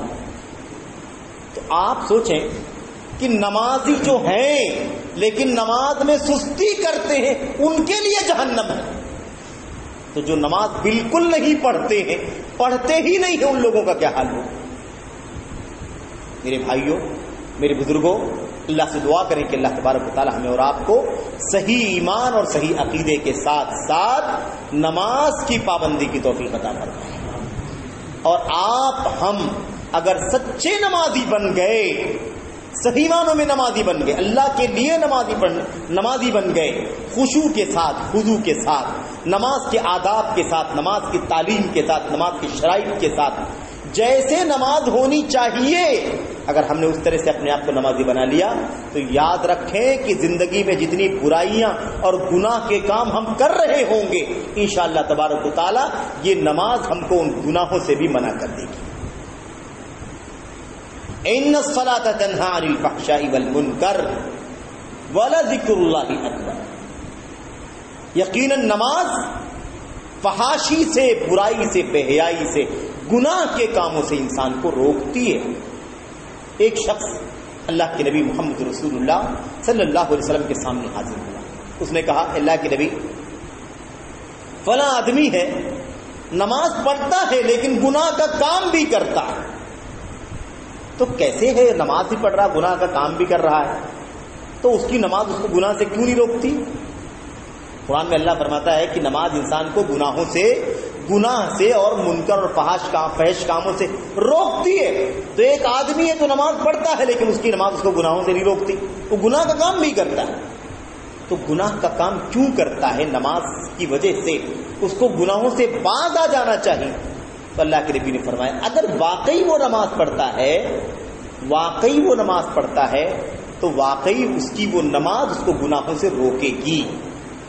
اطمینان رکھو، اگر صحیح معنوں میں نمازی ہے تو وہ نماز اس کو گناہوں سے ضرور منع کرے گی، فکر مت کرو۔ لیکن اگر صحیح معنوں میں نمازی نہیں ہے، پابندی نہیں ہے، یا جو شرائط اور آداب موجود ہونا چاہیے وہ اس کی نماز میں نہیں ہے، یا ریاکاری ہے، دکھاوا ہے، دیکھا دیکھی ہے، یا 4 ٹائم کی ہے، 3 ٹائم کی ہے، جمعہ کی ہے، اللہ کے نبی نے فرمایا اگر ایسا نماز پڑھے گا تو اس کو یہ نماز برائی سے، گناہوں کے کاموں سے نہیں روکے گی۔ بس اللہ سے دعا کرتے ہیں کہ اللہ تبارک و تعالی ہمیں اور آپ کو نماز کی پابندی کرنے والا بنائے، نماز کی پابندی کرنے کی توفیق عطا فرمائے۔ اللہ تبارک و تعالی ہمیں اور آپ کو غفلت سے، سستی سے، کوتاہی سے، اور بات لمبی ہو جائے گی اس لیے ساری باتیں نہیں کرنا چاہتا میں۔ اللہ کے نبی نے بھی بیان فرمایا ہے کہ لوگ نماز سے کیوں غفلت برتتے ہیں، یا جو لوگ نماز کی پابندی نہیں کرتے اس کے پیچھے راز کیا ہوتا ہے۔ اللہ کے نبی نے فرمایا جو لوگ نماز نہیں پڑھتے ہیں، نماز کو ضائع کرتے ہیں، قیامت کے دن ان کا حشر قارون کے ساتھ، فرعون کے ساتھ، حامان کے ساتھ اور ابی ابن خلف کے ساتھ ہوگا۔ حشر کس کے ساتھ ہوگا؟ یعنی کس کے ساتھ اٹھایا جائے گا ان کو؟ قارون، فرعون، حامان اور امیہ ابن خلف، ابی ابن خلف کے ساتھ اس کو اٹھایا جائے گا۔ اس کی تشریح میں، تفسیر میں علماء نے اس بات کو سمجھایا ہے کہ یہ 4 نام جو اللہ کے نبی نے لیا، قارون، فرعون، حامان اور ابی ابن خلف، ان کے ساتھ بے نمازی کا حشر ہوگا۔ اس کی وجہ یہ ہے کہ لوگوں کو نماز سے جو غفلت کا مسئلہ ہے وہ کئی وجوہات کی وجہ سے۔ کچھ لوگ اس لیے نماز نہیں پڑھتے ہیں کہ وہ لوگ بہت بڑے ہو گئے، بادشاہ ہیں، حاکم ہیں، وزیر ہیں، اونچے ہیں، تو ان کی بادشاہت، ان کی حکومت ان کو نماز سے روکتی ہے۔ یعنی کیا مطلب؟ وہ اپنی بادشاہت، حکومت میں پھنسے ہوئے ہیں، نماز پڑھنے کا ٹائم ہی نہیں ان کو۔ تو ایسے لوگوں کا حشر کہاں جائے گا؟ حشر کہاں ہوگا؟ ایسے لوگوں کا حشر قارون کے ساتھ، فرعون کے ساتھ ہوگا۔ ایسے لوگوں کے ساتھ حشر کہاں ہوگا؟ فرعون کے ساتھ۔ نمبر 2، جو لوگ اپنے مال اور دولت کے نشے میں یا مال و دولت کی کمائی میں، مال و دولت جمع کرنے میں، بزنس میں، بیوپار میں اتنا زیادہ گھس جاتے ہیں کہ ان کو نماز پڑھنے کا موقع نہیں ملتا ہے. نماز ڈیلے کرتے ہیں، لیٹ کرتے ہیں، پڑھتے ہیں، کبھی نہیں پڑھتے ہیں، کبھی 2 3 4 نماز کو اکٹھا کر دیتے ہیں، جبکہ کر سکتے تھے، پڑھ سکتے تھے. اللہ کے نبی صلی اللہ علیہ وسلم نے فرمایا کہ اس کا حشر کس کے ساتھ ہوگا؟ قارون کے ساتھ ہوگا. قارون بڑا خزانے والا آدمی تھا. وہ اپنی دولت کو سنبھالنے کی وجہ سے، دولت کی حرص اور لالچ کی وجہ سے، چونکہ اللہ کے دین سے دور تھا، اس لیے جو لوگ بے نمازی ہیں اپنی دولت کی مشغولیت کی وجہ سے ان کا حشر قارون کے ساتھ. حامان وزیر، وزارت ملی ہوئی ہے، چودراہٹ ملی ہوئی ہے نا، بہت بڑا منصب اور عہدہ ملا ہوا ہے. اس عہدے اور منصب کی وجہ سے اس کو ٹائم ہی نہیں ملتا ہے. کیسے نماز پڑھنے کے لیے آئے؟ یہ کام ہے تو یہ کام ہے تو یہ کام ہے، یہ دیکھنا ہے، وہ دیکھنا ہے، یہ ڈپارٹمنٹ سنبھالنا ہے، وہ ڈپارٹمنٹ سنبھالنا ہے، اس میں ٹائم نہیں ملتا اس کو. ایسے لوگ جو اس کام کی وجہ سے، اس منصب پر رہ کر کے نماز سے غفلت برتتے ہیں، ان لوگوں کا حشر اللہ تعالیٰ کن کے ساتھ کرے گا؟ ان لوگوں کا حشر اللہ تبارک و تعالیٰ حامان کے ساتھ کرے گا. اور اللہ کے نبی نے فرمایا ابی ابن خلف، تجارت کرنے والا، متکبر، غرور، گھمنڈی، ایسا شخص جو بھی ہوگا جو نماز سے غفلت اس لیے برتتا ہے کیونکہ وہ اپنے بزنس میں، اپنے کاروبار میں ہے نا لگا ہوا ہے، تو اس کا حشر کس کے ساتھ ہوگا؟ اس کا حشر ابی ابن خلف کے ساتھ ہوگا. تو یہ بات بھی بتلا دی ہے کہ لوگوں کو نمازوں سے غفلت کس وجہ سے ہوتی ہے اور ان لوگوں کا انجام کس لوگوں کے ساتھ ہوگا. میرے بھائیو، اللہ سے دعا کرتے ہیں کہ اللہ تبارک و تعالی ہمیں اور آپ کو توحید خالص کی توفیق عطا فرمائے، نماز کی پابندی کی توفیق عطا فرمائے، اللہ کے دین سے جڑنے کی توفیق عطا فرمائے. آپ کے لیے، ہمارے لیے، سب کے لیے بھلائی کا راستہ کہاں سے کھلتا ہے؟ دین سے کھلتا ہے. دنیا تو حقیر چیز ہے، دنیا تو اللہ ذلیل لوگوں کو بھی دے دیتا ہے، دنیا اللہ ان کو بھی دیتا ہے جو اللہ کے باغی ہیں، جو اللہ کا دین مانتے ہی نہیں، اللہ کو مانتے ہی نہیں، بڑے بڑے کمیونسٹ ٹائپ کے لوگ ہیں، ان کو بھی اللہ دنیا دے دیتا ہے. تو دنیا کوئی عزت کی چیز نہیں ہے، مال و دولت کوئی اللہ تبارک و تعالیٰ کے یہاں بزرگی اور نیکی اور احترام اور مقام کی چیز نہیں ہے. یہ تو اللہ کسی کو بھی دے دیتا ہے. سب سے بڑا سرمایہ، سب سے بڑی دولت، سب سے بڑی نعمت ہماری اور آپ کی زندگی میں یہ ہے کہ اللہ تعالیٰ ہم کو اس دنیا میں دیندار بنا کر کے زندگی جینے کی توفیق عطا کرے. دین کی زندگی جیو. دنیا سے لوگ جا رہے ہیں، کیا لے کر کے جا رہے ہیں؟ کیا دولت، کیا خزانہ، کیا مال، کیا پراپرٹی، کیا کھیتی، کیا باری، کیا گھر، کیا زمین، کیا گاڑی، بنگلے، کون کیا لے کر کے جا رہا ہے؟ کچھ کوئی لے کر کے نہیں جا رہا ہے. اگر کوئی لے کر کے جا رہا ہے اپنے ساتھ تو اپنا صحیح ایمان لے کر کے جا رہا ہے، اپنی توحید لے کر کے جا رہا ہے، اور اپنی زندگی میں جو نیک عمل کیا ہے اللہ کو راضی کرنے کے لیے وہ لے کر کے جا رہا ہے. اللہ سے دعا کرتے ہیں کہ اللہ تعالی ہمیں اور آپ کو اس کی فکر کرنے کی توفیق عطا فرمائے اور اسی فکر کے ساتھ، اسی سوچ کے ساتھ زندگی گزارنے کی توفیق عطا فرمائے، اسی پر جینے کی اور اسی پر مرنے کی توفیق عطا فرمائے. آمین رب العالمین. صلی اللہ وسلم وبارک علی نبینا محمد وعلی آلہ وصحبہ اجمعین. میرے بھائیوں، اگر دین سے محبت ہو نا، دین سے محبت، علم سے محبت، تو انسان صحراؤں میں بھی اس کا راستہ تلاش کر لیتا ہے. یہ ہمارے بھائی بیٹھے ہوئے ہیں، یار محمد بھائی آپ کے گاؤں کے ہیں، انہوں نے وہاں گاؤں پر پہنچ کر کے گاڑی یہاں سے وہاں لے جانا اور وہاں سے ہم کو ساتھ میں، ہم لوگوں کو ساتھ میں لا کر کے آپ کے اس پروگرام کا انتظام کیا ہے. جذبہ نیکی کا ہونا چاہیے، خیر کا جذبہ ہونا چاہیے. یہ دلچسپی ہے، یہ دین سے لگاؤ کی مثال ہے، یہ علم سے محبت کی مثال ہے، یہ علماء سے گہرے ربط، ضبط اور محبت کی بہت بڑا نمونہ ہے. میرے بھائی، یہ جذبہ پیدا کرو، انشاءاللہ تبارک و تعالیٰ کچھ کم نہیں ہوگا. اللہ کا خزانہ بہت کشادہ ہے اور آپ کی زندگی میں دین کے راستے سے بڑی برکتیں آئیں گی. اللہ سے دعا کرتے ہیں کہ اللہ تبارک و تعالیٰ ان کی کوششوں کو اللہ تعالیٰ قبول فرمائے، اور جو لوگ بھی اس پروگرام میں شریک ہیں کسی بھی طریقے سے، وہ سب کے سب اللہ تبارک و تعالیٰ ان سب کو اجر و ثواب عطا فرمائے. آپ تمام بزرگ حاضرین، ہمارے نوجوان عزیز، ہماری مائیں بہنیں جو اپنے گھروں سے سن رہی ہیں یا جہاں بھی بیٹھے ہیں، سب کو اللہ تبارک و تعالیٰ نیکی کی، خیر کی، بھلائی کی توفیق عطا فرمائے۔ سب کو اللہ تبارک و تعالیٰ اس مجلس کا شریک بنائے، اور اللہ تبارک و تعالیٰ ہماری اس مجلس کو شرف قبولیت سے نوازے۔ اس کا صلہ، اس کا بدلہ اللہ تبارک و تعالیٰ دنیا میں آخرت میں عطا فرمائے۔ اللہ تعالیٰ ہماری زندگی کو خیر و برکت کی زندگی بنائے، اور اللہ تعالیٰ ہمیں اور آپ کو نیکی کے ساتھ اور خیر کے ساتھ زندگی گزارنے کی توفیق عطا فرمائے۔ آمین رب العالمین۔ صلی اللہ وسلم وبارک علی نبینا محمد وعلی آلہ وصحبہ اجمعین۔ السلام علیکم ورحمۃ اللہ۔